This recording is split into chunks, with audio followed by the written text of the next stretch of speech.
Hello everyone, welcome back to this new class. साथियों, आप सभी का स्वागत है बीपीएससी प्रीलिम्स की इस नए क्लास में। काफ़ी इंपॉर्टेंट क्लास होने वाली है, जैसा कि आप लोग देख चुके हैं कि इस क्लास हम लोग डिस्कस करने वाले हैं कंप्लीट जो बीपीएससी का पूर्वावलोकन है।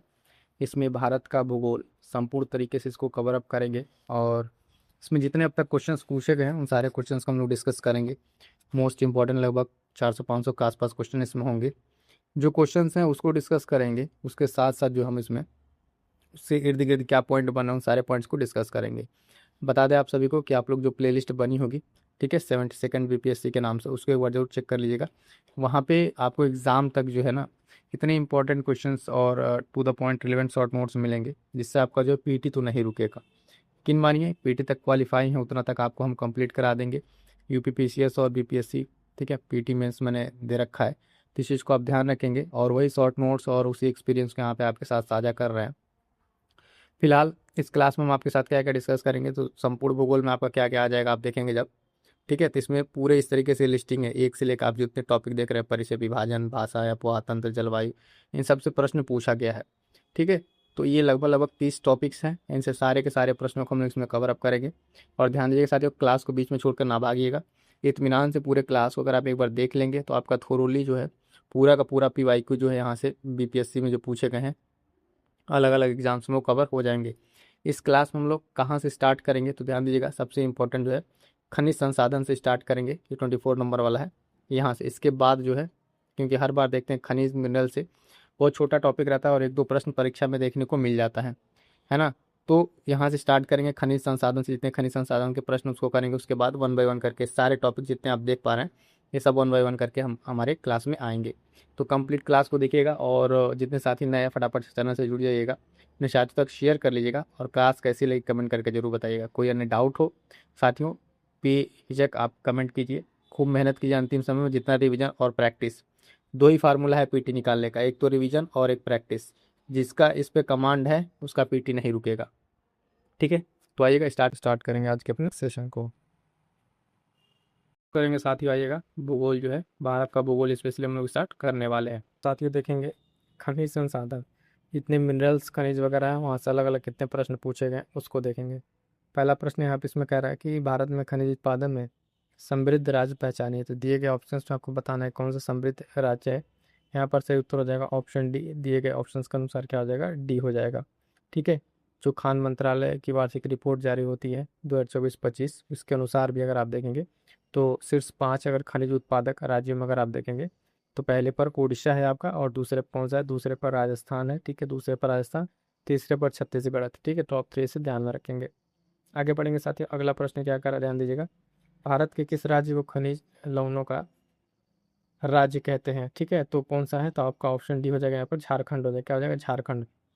इसको स्टेट ऑफ मिनरल्स बोलते हैं इसके नाम से, क्यों, क्योंकि यहाँ पर विभिन्न तरीके के जो खनिज संसाधन है, जिसमें अगर आप देखें कोयला, ठीक है, कोयला, उसके साथ साथ लौह अयस्क, है ना, बॉक्साइट, क्रोमाइट, तो ये सब जो है आपको कहाँ पे, झारखंड में देखने को मिल जाएंगे, ठीक है। चलिए आगे बढ़ेंगे साथियों, अगला प्रश्न क्या कह रहा है।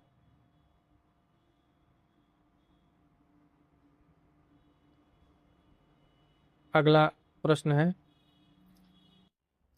तो इस क्वेश्चन में जी कंफर्म कर लीजिएगा, जिसे बीपीएससी में पूछा हुआ प्रश्न था 24 में प्रीलिमिनरी, ठीक है। तो इसका वैसे तो आंसर यहाँ पर डी होना चाहिए, लेकिन जो आयोग है बीपीएससी आयोग उसने ए को आंसर माना था, तो इस चीज़ को भी ध्यान में रखिएगा, ठीक है। वो आप अपने हिसाब से देख लीजिए क्या लगाना है, आंसर में से डी होगा, लेकिन ये आयोग के द्वारा बताया गया, इस चीज़ को ध्यान रखिए, कन्फ्यूज ना होइएगा, बाद में आप लोग कमेंट करते हैं कि इसका आंसर ये होगा चाहे वो होगा, इस चीज़ को भी ध्यान में रखिएगा। अगला प्रश्न साथियों कह रहा है, भारत के कौन से दो राज्य सबसे बड़े पैमाने पर लौह अयस्क से संपन्न है, तो इसको देख के ऑप्शन बताना है फटाफट से। इसमें क्या सही उत्तर हो जाएगा, तो ऑप्शन सी आपका, जो उस टाइम प्रश्न पूछा गया था बिहार और उड़ीसा, बिहार और उड़ीसा, यहाँ पर ऑप्शन सी जो है, यहाँ पर क्या था, ग्रुप में अगर आप देखें तो लौह अयस्क के लिए बड़े पैमाने पर यहाँ पर सी सही उत्तर हो जाएगा, ठीक है। आगे बढ़ेंगे, अगला क्वेश्चन क्या करा देखिएगा, इंपॉर्टेंट है ये भी। निम्नलिखित भारतीय राज्यों में लौह अयस्क उपलब्ध नहीं है, कौन सा राज्य है जहाँ पर जो है लॉ एस्क उपलब्ध ही नहीं है, देखिए बिहार में भी है, उड़ीसा में भी है, मध्य प्रदेश में भी है। ऑप्शन डी सही उत्तर हो जाएगा, ऑप्शन डी, पंजाब। पंजाब में अगर आप बात करेंगे साथियों तो यहाँ पे देखेंगे कि यहाँ पर लॉ एस्क जो है उपलब्ध नहीं है। अगला प्रश्न देखिएगा, इंपॉर्टेंट ये भी है, कह रहा है कि ध्यान देंगे, निम्नलिखित लॉ एस्को में से बैलाडिला में किसका खनन होता है? बैलाडीला में किसका खनन होता है? तो ध्यान लीजिएगा, हेमेटाइट का। किसका? हेमेटाइट का। ऑप्शन ए सही उत्तर देगा हेमेटाइट। हेमेटाइट किसका अयस्क है आपका? ध्यान दीजिएगा, ये एक लौ अयस्क है, ठीक है, लौ अयस्क है। और बैलाडीला की खान कहाँ पर है? बैलाडीला की खान कहाँ है, इसको भी आपको बताना इंपॉर्टेंट रहेगा। तो ये प्रश्न भी पूछा गया। तो बैलाडीला आपका कहाँ है? छत्तीसगढ़ में। कहाँ पे साथियों? छत्तीसगढ़ के जो दांतेवाला जिला है, दांतेवाड़ा जिला, उसमें ये स्थित है। और यहाँ पे बैलाडीला जो है लौ अयस्क के लिए प्रसिद्ध है।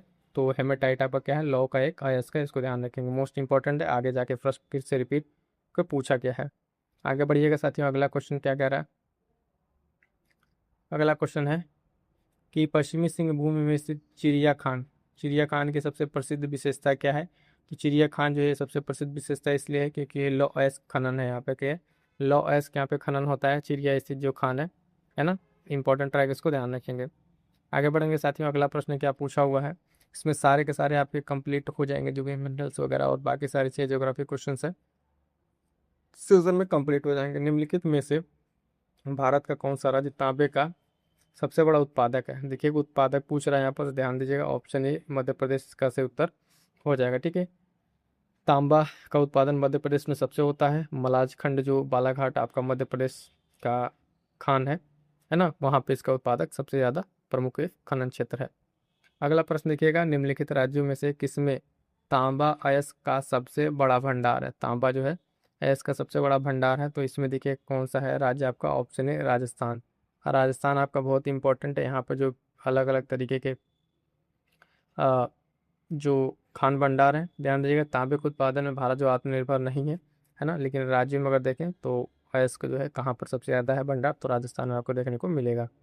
अगला प्रश्न ध्यान दीजिए क्या कह रहा है कि राजस्थान राज्य का खेतड़ी बेल्ट किसके लिए प्रसिद्ध है? तो खेतड़ी बेल्ट आपके तांबा खनन अभी हम लोगों ने देखा, ठीक है। तो तांबा खनन के लिए क्या है? प्रसिद्ध है, इसको ध्यान में रखिएगा। इस तरह क्वेश्चन जो है अपडेटेड रहते हैं, जो कोई रिपोर्ट वगैरह आती है मिनरल्स वाली, तो वहाँ से अपडेट करके इसको जाइएगा जब एग्जाम रहेगा तो। अगला प्रश्न फिर से देखिएगा यहाँ क्या कह रहा है।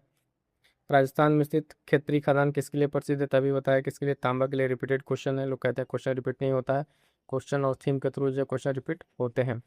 अगला प्रश्न क्या कह रहा है, ध्यान दीजिएगा। निम्नलिखित स्थानों में तांबा उद्योग स्थापित है। कहाँ पर तांबा उद्योग स्थापित है? तो दिए गए ऑप्शन में आपका ऑप्शन डी खेतड़ी, ठीक है, खेतड़ी है आपका राजस्थान वाला, इसको ध्यान रखेंगे। राजस्थान के झुंझुनू जिले में स्थित है, ये तांबा उद्योग के लिए बहुत ही प्रसिद्ध है, ठीक है। आगे बढ़ेंगे, अगला क्वेश्चन क्या कह रहा है? झारखंड का जो है घाटशिला किस खनिज उत्पादन के लिए प्रसिद्ध है? तो देखिएगा ऑप्शन भी तांबा के लिए प्रसिद्ध है। किसके लिए?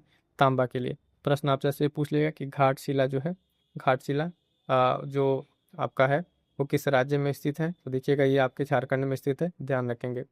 आगे बढ़ेंगे साथियों, अगला प्रश्न क्या कह रहा है? फटाफट से सारे क्वेश्चन को हम लोग करते जा रहे हैं। क्वेश्चन रीड करते समय आप ऑप्शन के आंसर्स को लगा लीजिए, फिर सही उत्तर बता के हम आगे बढ़ते हैं।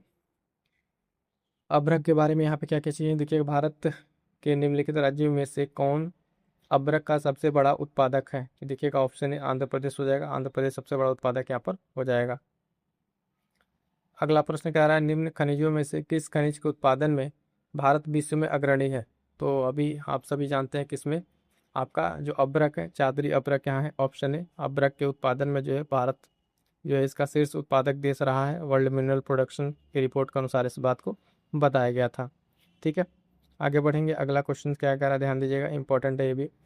कह रहा है कि भारत में प्रथम कोयला खान कहाँ खोदी गई? ठीक है, भारत में प्रथम कोयला खदान कहाँ खोदी गई? तो ऑप्शन बी रानीगंज में। कहाँ पे साथियों? हर रानीगंज में इसको किया गया, इसको इंपॉर्टेंट है, ध्यान रखेंगे। कुछ इन्फॉर्मेशन देख ली इसके बारे में। भारत में प्रथम कोयला खान रानीगंज में दामोदर नदी तट पर जो है खोदी गई। आकार 1774 में आरंभ हुआ था, ठीक है, जबकि नियमित खनन जो 1820 से माना जाता है। तो पॉइंट भी ध्यान रखें कि इस नदी घाटी में है, तो दामोदर नदी घाटी में, ठीक है। ये कोयला के राज्यवार घटनाक्रम है, ये क्वेश्चन डिलीट हुआ, तो इसको स्किप करते हैं। आगे बढ़ेंगे, अगला प्रश्न क्या कह रहा है? कह रहा है ध्यान दीजिएगा, कोरबा कोयला क्षेत्र अवस्थित है। कोरबा कोयला क्षेत्र कहाँ है? तो आपके ऑप्शन भी छत्तीसगढ़ में स्थित है। ये क्या है? कोरबा जिले में हसदेव नदी जो बेसिन है, अभी हाल फिलहाल में चर्चा में भी था। हसदेव जो है, हसदेव के जंगलों को काटा जा रहा है, ठीक है, वहाँ पे खनन मिनरल्स के लिए। तो वहाँ पे हसदेव नदी बेसिन भी है ना, वहीं पे है कोरबा कोयला क्षेत्र जो प्रमुख है, ठीक है। यहीं पे कोरबा ताप विद्युत केंद्र भी स्थित है, इसको भी ध्यान रखिएगा। अगला प्रश्न है कि झारखंड में कोयला की खानें स्थित है। झारखंड में कोयला की खानें स्थित है, तो कहाँ पर जो है? झरिया में।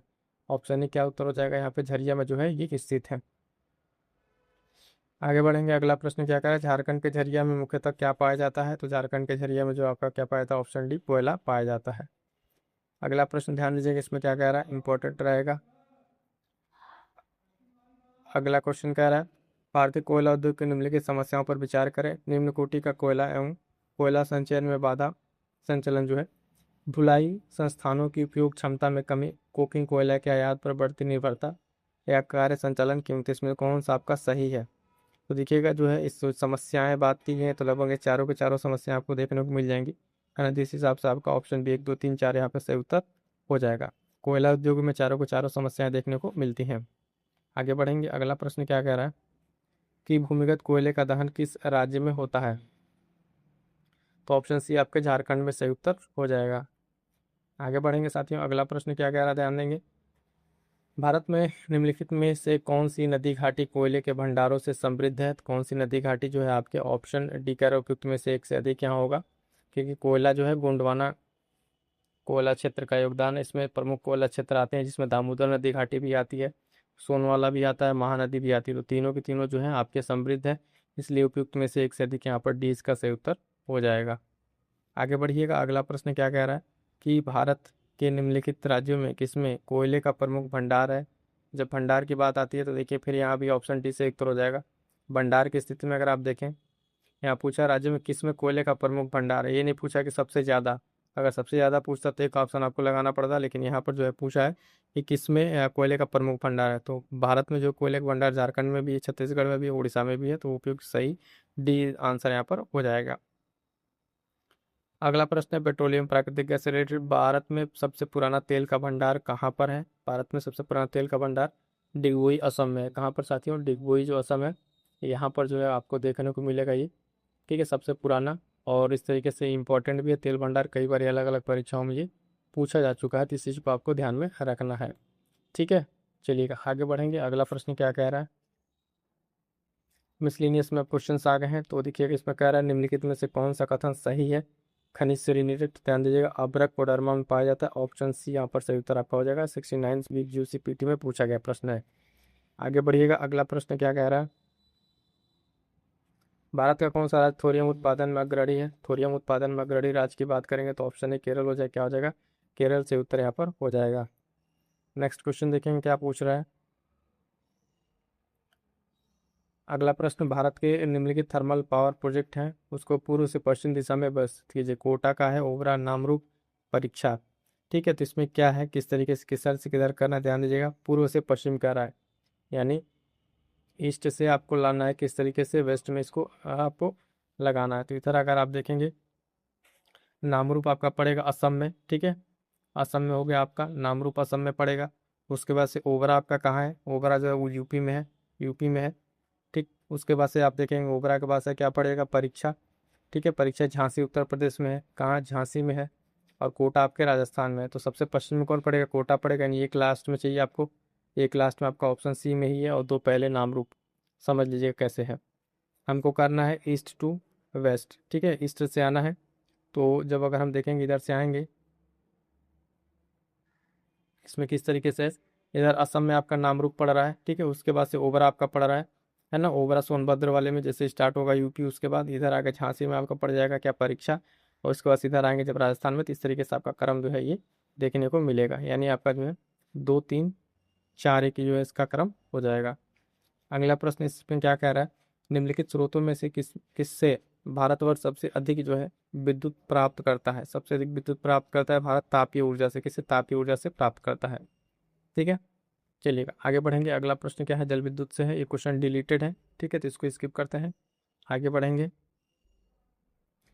अगला प्रश्न क्या कह रहा है कि भारत में कुल बिजली उत्पादन में नवीकरणीय ऊर्जा का हिस्सा 2014-15 में 6% से बढ़कर 18-19 में कितना प्रतिशत हो गया है? ठीक है, ये भी इंपॉर्टेंट क्वेश्चन, आर्थिक सर्वेक्षण से सब क्वेश्चन डील किए जाते हैं। यहाँ पे सही उत्तर हो जाएगा ऑप्शन सी, 10% हो गया है। आगे बढ़ेंगे। अगला क्वेश्चन जो है ए बी क्वेश्चन जो है डिलीटेड क्वेश्चन है, ठीक है, डिलीटेड क्वेश्चन, तो इसको स्किप करेंगे, है ना। आगे बढ़िएगा। अगला प्रश्न क्या कह रहा है, भारत में प्रति व्यक्ति ऊर्जा की खपत 1994 में थी, ठीक है, 1994 का पूछा, तो ऑप्शन सी 243 किग्रा तेल के बराबर थी यहाँ पर, ठीक है। अगला प्रश्न देख लीजिएगा, इंपॉर्टेंट है ये क्वेश्चन। स्टेटमेंट वाले क्वेश्चन से ही आजकल क्वेश्चन फिर रिपीट हो रहा है। कह रहा भारत में राज्य विद्युत बोर्डों की वित्तीय जो रुग्णता है उसके कथनों पर विचार करके बताइए उसका कारण क्या है। तो कह रहा है कि कृषि एवं घरेलू जो उपभोक्ता हैं उसमें उत्पाद लागत से कम पर बिजली का विक्रय होता है, बात बिल्कुल सही है। प्रसारण एवं जो आपकी सम वितरण है उसमें हानियाँ काफ़ी ज़्यादा होती हैं, ये भी होता है। राज्य विद्युत बोर्डों के लिए वाणिज्यिक स्वायत्ता में कमी है, ये भी ठीक है। राज्य सरकारों ने राज्य विद्युत बोर्डों के माध्यम से सामाजिक परिदान नीतियों को क्रियान्वित किया है। तो इस तरीके से अगर आप देखेंगे यहाँ पे चारों के चारों जो है आप इसके कारण होंगे, जो विद्युत बोर्ड है उसकी रुग्णता के कारण में चारों आ जाएंगे। तो ऑप्शन बी हो जाएगा, 1 2 3 4 यहाँ पर जो है सही उत्तर आपको देखने को मिलेगा। आगे बढ़ेंगे साथियों, अगला प्रश्न क्या कह रहा है। कह रहा है निम्न राज्यों में से कौन सा राज्य भारत में सर्वाधिक सौर ऊर्जा का उत्पादक है। ठीक है, तो इसमें ऑप्शन क्या हो जाएगा, ऑप्शन डी आपका राजस्थान, दिए गए ऑप्शन में आपका राजस्थान सही उत्तर हो जाएगा। राजस्थान के बाद से दूसरे पे कर्नाटक आता है, कर्नाटक के बाद से तीसरे पर आपका आंध्र प्रदेश आएगा और चौथे पर तेलंगाना आएगा। ठीक है, तो पहले बार आपका राजस्थान है, तो डी आपका सही उत्तर हो जाएगा। आगे बढ़ते हैं, अगला प्रश्न क्या कह रहा है, सौर ऊर्जा निम्न में से किससे प्राप्त होती है। तो बहुत ही सिंपल प्रश्न है, सूर्य आपका सी सही उत्तर हो जाएगा। आगे बढ़ेंगे साथियों, अगला प्रश्न क्या कह रहा है, निम्नलिखित में से कौन वैकल्पिक ऊर्जा का सबसे बड़ा भंडार है। ठीक है, तो यहाँ पे क्या आ जाएगा, ऑप्शन है सौर ऊर्जा जो है सही उत्तर यहाँ पर हो जाएगा। क्या हो जाएगा, ऑप्शन है सौर ऊर्जा जो है सही उत्तर है आपको देखने को मिलेगा। आगे बढ़ेंगे, अगला प्रश्न देखेंगे क्या कह रहा है इसमें। ठीक है, आगे बढ़ते हैं, अगला क्वेश्चन इसमें जो है क्या कह रहा है, आगे बढ़ेंगे, अगला प्रश्न क्या कह रहा है। कहेगा क्या है, तो इसको जाने का अगला कहेगा जो है मंगलुरु के निकट एक न्यूक्लियर विद्युत संयंत्र न्यूक्लियर पावर प्लांट है ना। कहेगा परमाणु शक्ति संयंत्र जो कर्नाटक में स्थित है, कहाँ पर, कर्नाटक राज्य में ये स्थित है ना। इंपॉर्टेंट रहेगा। आगे बढ़ेंगे भी देखेंगे, ओएनजीसी से रिलेटेड एक रिलेटेड क्वेश्चन पूछा गया है। आगे बढ़ते हैं, अगला क्वेश्चन देखेंगे इसमें क्या है, लौह इस्पात और इसके कारण वगैरह में पूछा गया है। इसमें क्या है पूछा गया है, तो इसके देखेंगे। कह रहा है क्वेश्चन, भारत में कतिपय लौह के संयंत्र पश्चिमी तट में से उपराजित किए गए हैं। इस उद्योग की ऐसे अवस्थिति की जो स्थानांतरण है का प्रमुख कारण क्या है। तो इसका कारण भी है गोवा एवं मध्य प्रदेश के कुछ भागों में उत्तम श्रेणी के लौह अयस्क निक्षेपों का मिलना और इस क्षेत्र में निर्यात जो है तुलनात्मक रूप से यहाँ पे सुविधा है। तो ऑप्शन बी यहाँ पर इसका सही उत्तर होगा, इसको ध्यान रखेंगे। आगे बढ़ते हैं, अगला प्रश्न क्या कह रहा है।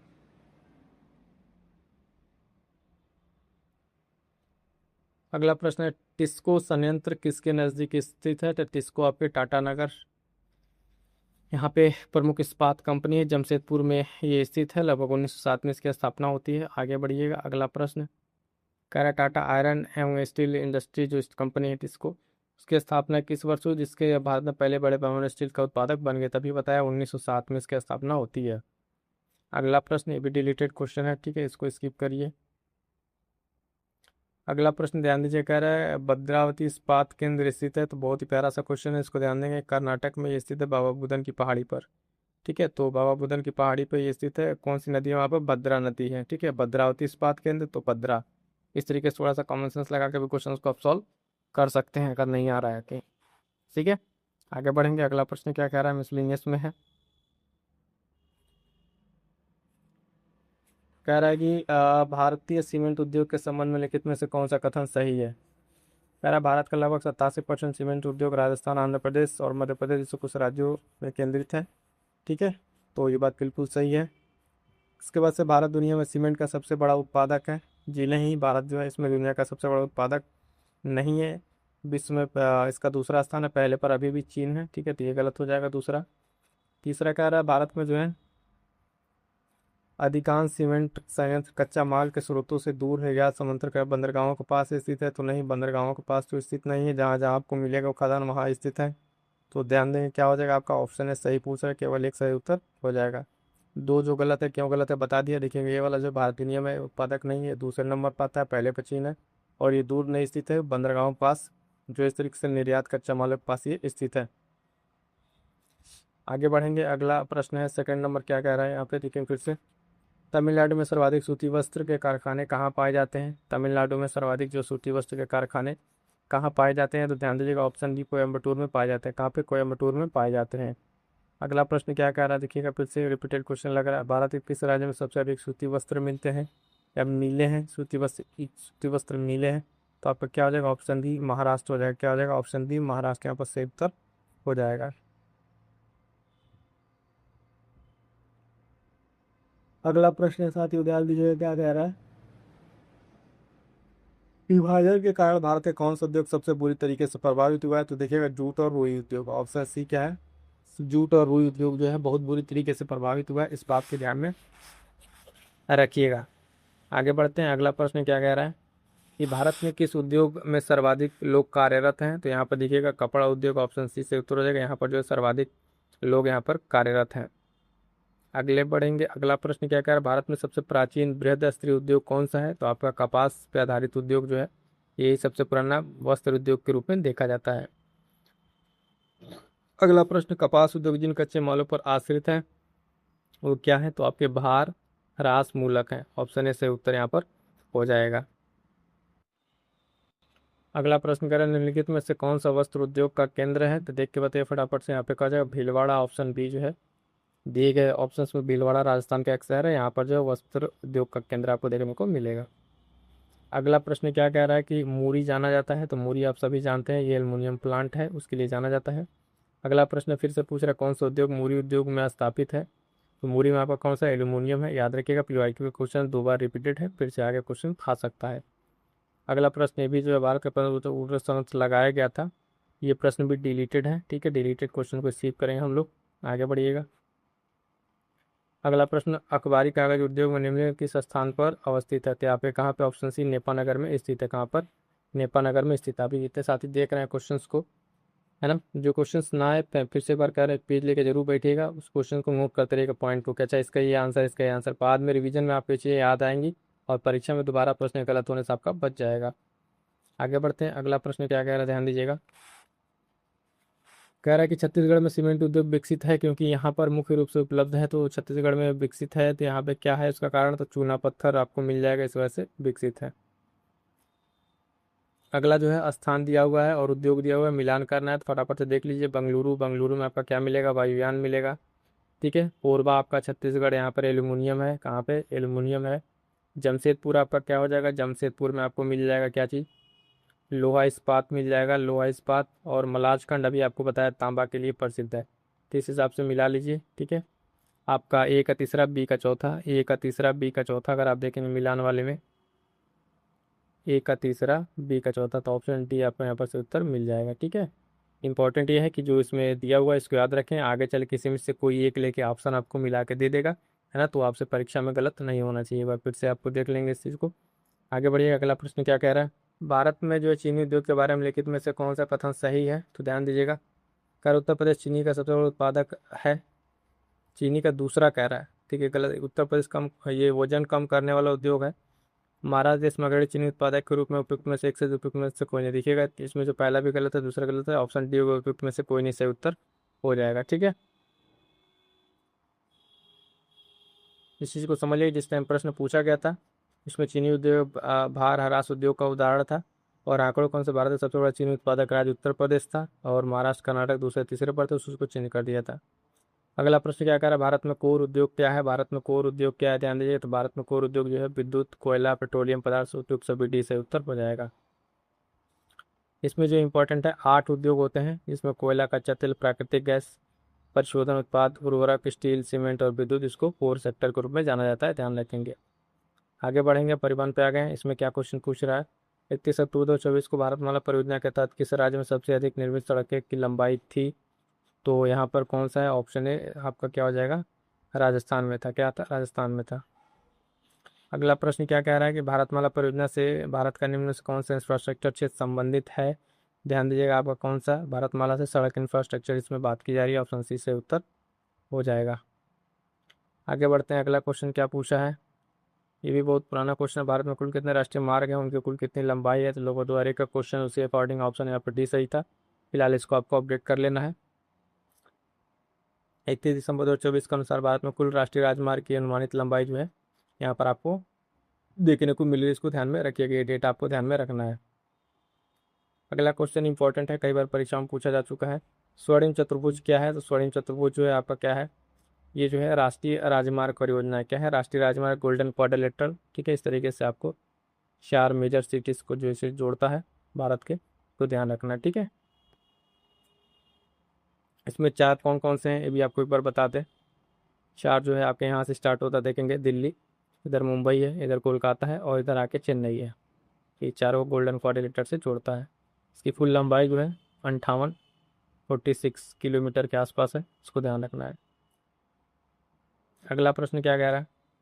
निम्नलिखित में से कौन 2 चरम स्थान पूर्व पश्चिम गलियारे से जुड़े हैं?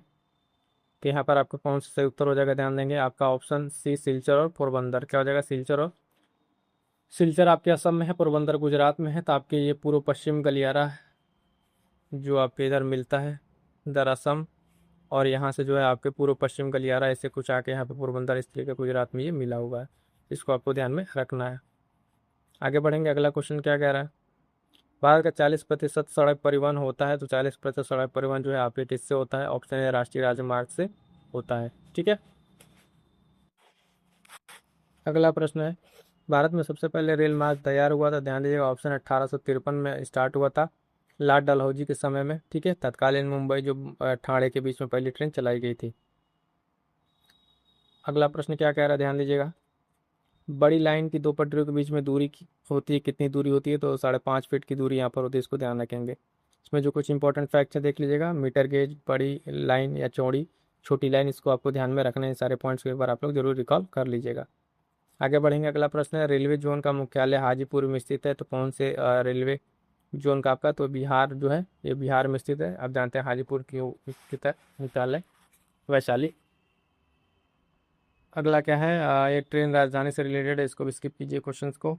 आगे बढ़ेंगे, अगला क्वेश्चन ये इंपॉर्टेंट है, देखिए। कोंकण रेल जिन 2 राज्यों से गुजरती है जो है वो कौन सा है? तो ऑप्शन है महाराष्ट्र, गोवा, कर्नाटक। जिन राज्यों से गुजरती है वो आपके कौन से? महाराष्ट्र, गोवा, कर्नाटक। आगे बढ़िएगा, वायुसेना से रिलेटेड देखिए, वायु परिवहन से देख लीजिए। रूपसी जो है हवाई अड्डा भारत के किस राज्य में स्थित है? पूछा हुआ प्रश्न है, तो ऑप्शन बी आपके असम में। कहाँ पर? असम में है स्थित है। अगला प्रश्न है, पारादीप बंदरगाह कहाँ स्थित है? पारादीप बंदरगाह आपके उड़ीसा में स्थित है। कहाँ पर साथियों? कि आपके उड़ीसा में स्थित है। ऑप्शन डी सही उत्तर हो जाएगा, उड़ीसा। अगला इसी तरीके से इंपॉर्टेंट क्वेश्चन देख लीजिएगा क्या कह रहा है। मुरमा गांव पत्तन जो है ये कहाँ है? तो आपके ऑप्शन सी गोवा में है। कुछ प्रमुख आपके बंदरगाह हैं पश्चिमी घाट पर, पूर्वी घाट पर, इसको ध्यान रखिएगा। इसका क्रम और कौन पूर्वी पश्चिम पे, इसको भी ध्यान रखिएगा, यहाँ से प्रश्न आपसे पूछा जाता है। तो जो आपके मुरमा गु पोर्ट है ये जुआरी नदी के मुहाने पर गोवा में स्थित है, इसको ध्यान रखेंगे। अगला प्रश्न का, भारत का 13वां प्रधान बंदरगाह किस राज्य में स्थापित किया जाने वाला है? तो ध्यान दीजिएगा, यहाँ पर जो है ऑप्शन सी आपके महाराष्ट्र में स्थापित किया जाने वाला था। अगला इंपॉर्टेंट क्वेश्चन है, कई बार रिपीटेड है, राष्ट्रीय जलमार्ग एक जोड़ता है, नेशनल वाटरवेज जो है NW वाटरवेज किसको किसको कनेक्ट करता है? तो यहाँ पे सही उत्तर हो जाएगा आपका ऑप्शन जो है सी, हल्दिया से कोलकाता को। हल्दिया से कोलकाता को ये जोड़ता है, यानी प्रयागराज इलाहाबाद से हल्दिया तक ये आपको देखने को, 1 मिनट, हाँ सॉरी, इसको देखिएगा, कोलकाता नहीं होगा, हल्दिया से प्रयागराज है ना, करेक्ट कर लीजिएगा इसको। सी, हल्दिया से प्रयागराज इलाहाबाद, ऑप्शन सी सही उत्तर होगा इसका। ठीक है, डी नहीं होगा, ध्यान दीजिएगा, गलती हो गया यहाँ पे, मिस्टेक होती रहती है, तो इसको ध्यान रखेंगे, ऑप्शन सी यहाँ पे सही उत्तर होगा। इसी तरीके से नेशनल वाटरवेज जो आपके हैं 1 हो गया, इसी तरीके से 2, 3, इसको भी आपको ध्यान में रखना है। आगे बढ़ेंगे, अगला क्वेश्चन क्या कह रहा है?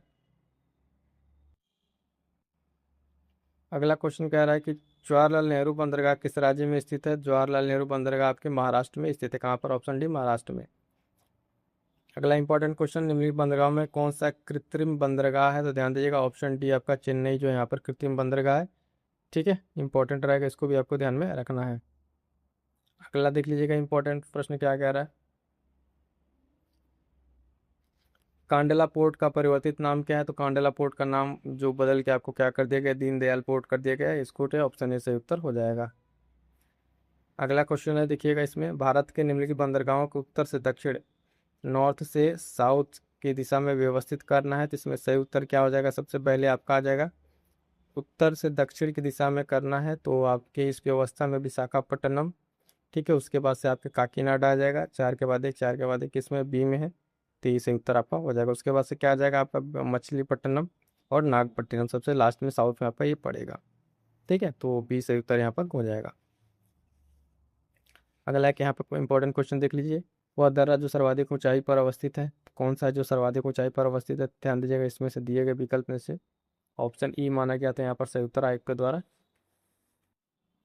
अगला क्वेश्चन देखेंगे तो ये भी डिलीटेड क्वेश्चन है, स्किप करिएगा। नेक्स्ट क्वेश्चन क्या कह रहा है? कुरियर सेवा जो है प्रतिस्पर्धा के लिए भारतीय डाक ने द्रुत डाक सेवा आरंभ किया था, तो आपको 1986 में आरंभ किया था। अगला प्रश्न ध्यान दे लीजिएगा। भारत का स्थलाकृत मानचित्र किस संगठन द्वारा बनाया जाता है? तो आपके भारतीय सर्वेक्षण के द्वारा बनाया जाता है। अगला कह रहा है हैदराबाद शहर निम्नलिखित देशों में से किस में स्थित है? ठीक है, तो इसमें क्या है, ऑप्शन ई माना गया है सही उत्तर, क्योंकि देखिए कि हैदराबाद जो शहर है कि भारत में भी है, पाकिस्तान में भी है। ठीक है, हैदराबाद पाकिस्तान में भी, इस प्रकार जो है यहाँ पे आपका क्या है, ई एक से अधिक वाला उत्तर सही हो जाएगा। अगला क्वेश्चन क्या कह रहे हैं आप देख लीजिएगा। काली क्रांति का संबंध है, काली क्रांति का संबंध आप जानते हैं कच्चा तेल उत्पादन से, किससे? कच्चा तेल उत्पादन से, इसको भी आपको ध्यान में रखना है। आगे बढ़िएगा, अगला क्वेश्चन क्या कह रहा है। ग्रे क्रांति देख लीजिए, ये भी पूछा हुआ क्वेश्चन है। ग्रे क्रांति का संबंध किससे? तो आप सभी जानते हैं उर्वरक से है। किससे? उर्वरक से संबंध है इसका। अगला इंपॉर्टेंट क्वेश्चन कह रहा है कि भारत में सिलिकॉन घाटी का नाम किसे दिया गया है? तो भारत में सिलिकॉन घाटी का नाम जो किसे दिया गया? ऑप्शन सी, बेंगलोर को दिया गया है। क्लियर है?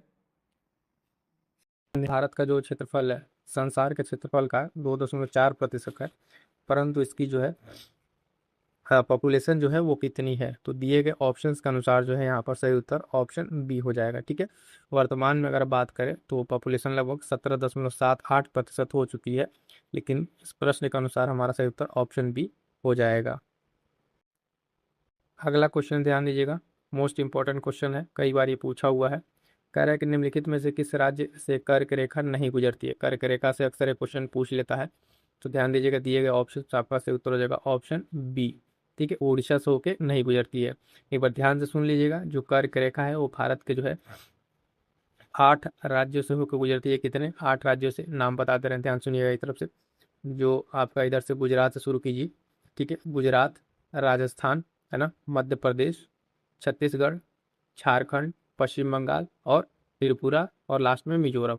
तो ये 4 राज्य हैं जिनसे होकर ये आपकी रेखा गुजरती है। अगला क्वेश्चन ध्यान दीजिए, कह रहा है भारत विस्तृत है, तो भारत का जो एक्सटेंशन पूछ रहा है यहाँ पे दिए गए ऑप्शंस में अगर आप बात करेंगे तो कोई भी ऑप्शन आपका यहाँ पर सही नहीं है। ऑप्शन डी हो जाएगा सही उत्तर यहाँ पर, क्योंकि में से कोई नहीं, क्योंकि जो आपका एक्सटेंशन स्टार्ट होता है आपका वो 37 डिग्री 6 मिनट से स्टार्ट होता है। ठीक है, तो इसमें 37 डिग्री तो दिया हुआ है लेकिन 6 नहीं है, तो उसको ध्यान रखिएगा। आपका इसमें स्टार्टिंग कहाँ कहाँ से होता है, क्या क्या, तो वो पॉइंट याद रखिएगा। 8 डिग्री, ठीक है, 4 मिनट है, और कितना है 37 और 6। ठीक है, और दूसरा क्या है 68 से स्टार्ट होता है, कितना 68 डिग्री 7 मिनट से 97 डिग्री 25 तक पूर्वी में ये आपका देखने को मिलता है। आइएगा आगे बढ़ेंगे, अगला क्वेश्चन देखेंगे। क्वेश्चन कह रहा साथियों कि निम्नलिखित नगरों में कौन सा नगर कर्क रेखा के उत्तर में अवस्थित है? ठीक है, तो अगर बात करें जो कर्क रेखा आपकी जा रही है इसके उत्तर में कौन अवस्थित है, तो दिए गए ऑप्शन में आपका सही उत्तर क्या हो जाएगा? ऑप्शन बी, आइजोल जो है इसमें आपका हो जाएगा। सारे के सारे मोस्ट इंपॉर्टेंट क्वेश्चन है आपके परीक्षा में, सीधे सीधे यहीं से प्रश्न देखने को मिलेंगे। तो जो प्रश्न ना आए पेज लेके बैठिएगा, तो उसको नोट डाउन करते चलिएगा की पॉइंट्स के तौर पर। आगे बढ़ते हैं साथियों, देखते हैं अगला प्रश्न क्या है। तो अगला प्रश्न आप देखिए पूछा हुआ है, कह रहा है कि जो ग्रीनविच माध्य समय है, जीएमटी जिसको कहते हैं, वो भारतीय मानक समय से कितना आगे रहता है? तो ध्यान दीजिएगा ये जो है लगभग 5.5 घंटा आगे रहता है। कितना? 5.5 घंटा ये आगे रहता है। और भारत में कितना इसका मानक है? तो ध्यान दीजिएगा 82.5। ठीक है, 82.5 जिसको कहते हैं, वो देशांतर इसका मानक यहाँ पर रेखा माना जाता है भारत में। ठीक है, और जो इसकी प्रधान मध्याह्न रेखा है जो 0 डिग्री से पास करती है, ग्रीनविच रेखा के रूप में जो जानी जाती है, वो कहाँ से पास होती है? लंदन के पास ग्रीनविच शो के पास होती है। आगे बढ़ेंगे, अगला क्वेश्चन देखिए क्या कह रहा है। किस रेखांश पर भारतीय मानक समय अपनाया जाता है? तो अभी हमने आपको बताया किस पे माना जाता है, तो 82 डिग्री। ठीक है, किस पे?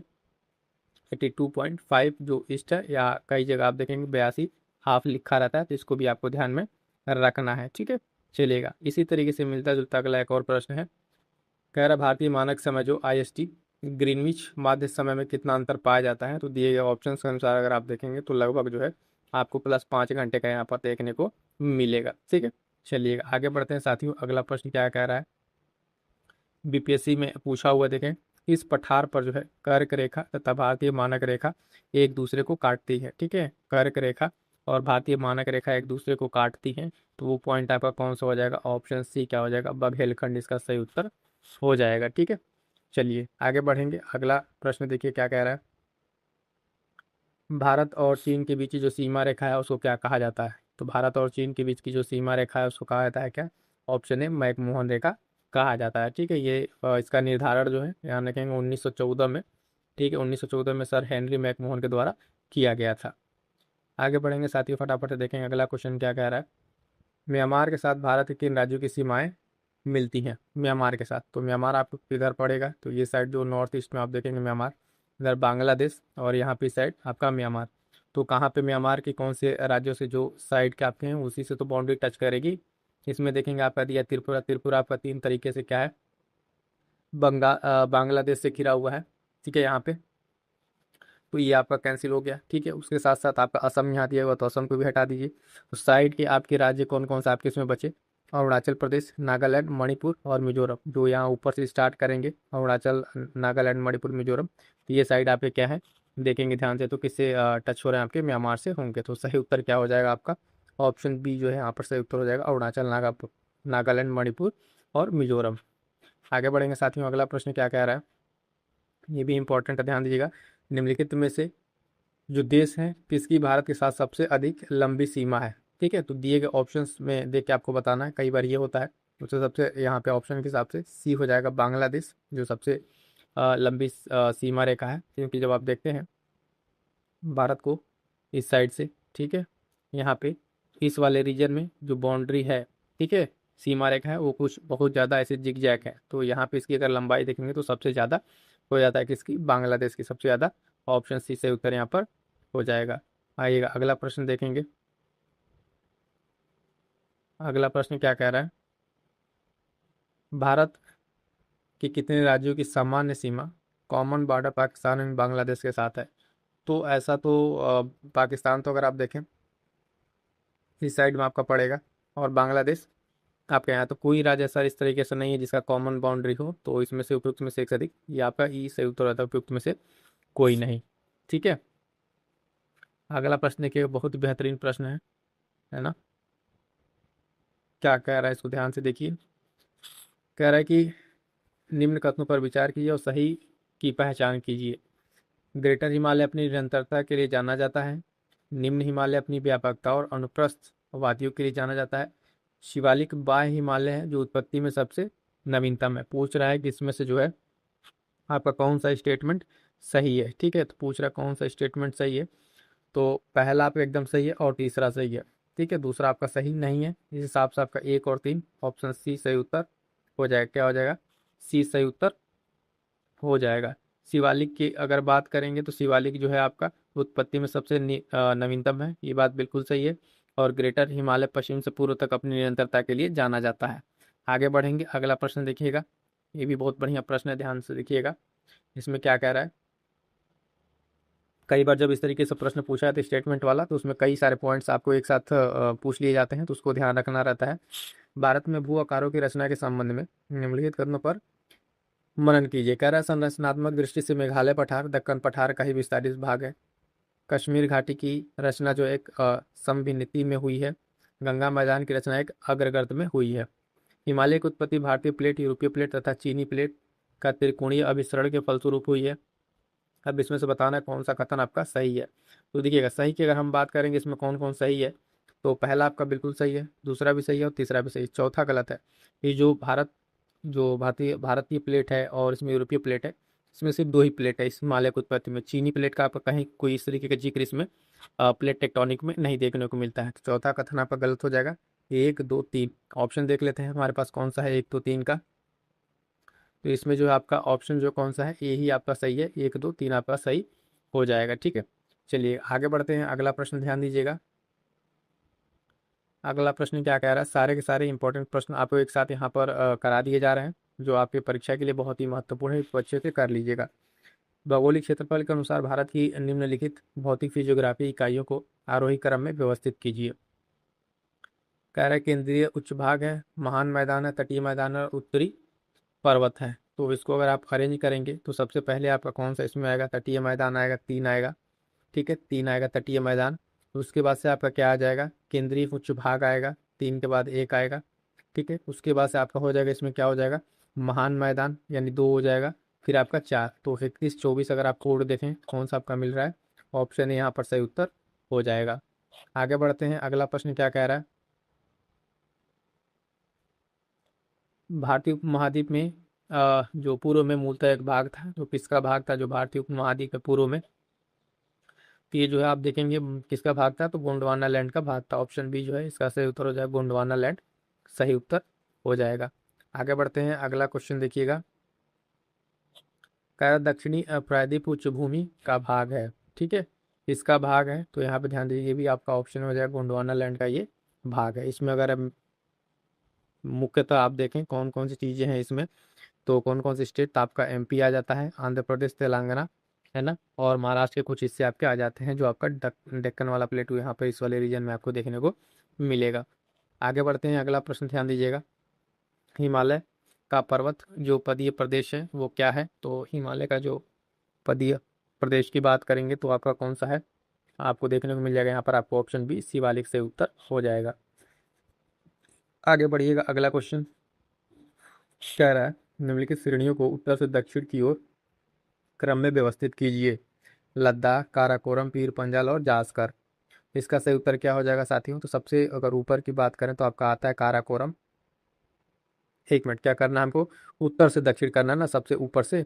तो इसको देखिएगा, सबसे ऊपर से अगर दक्षिण की ओर हम आएंगे, हाँ ठीक है, तो काराकोरम पड़ता है, फिर उसके बाद से लद्दाख, फिर जास्कर, फिर पीर पंजाल। तो 2, 1, 4 और 3, 2, 1, 4, 3 आपका ऑप्शन किसमें मिल जाएगा, ऑप्शन बी में सही उत्तर हो जाएगा। ये सारी की सारी जो आप ये आपके पर्वत श्रेणियाँ हैं, अगर आप देखेंगे भारत के मैप पे अगर जाएँ, तो ये ऊपर वाला जो रीजन है, इस तरीके से यहाँ पे आपको चारों तरीके से देखने को मिलेंगे। कई बार ये अलग अलग परीक्षाओं में पूछा गया है, तो इस क्रम को अच्छे से याद रखिएगा। अगला क्या कह रहा है, शिवालिक श्रेणी का निर्माण हुआ है।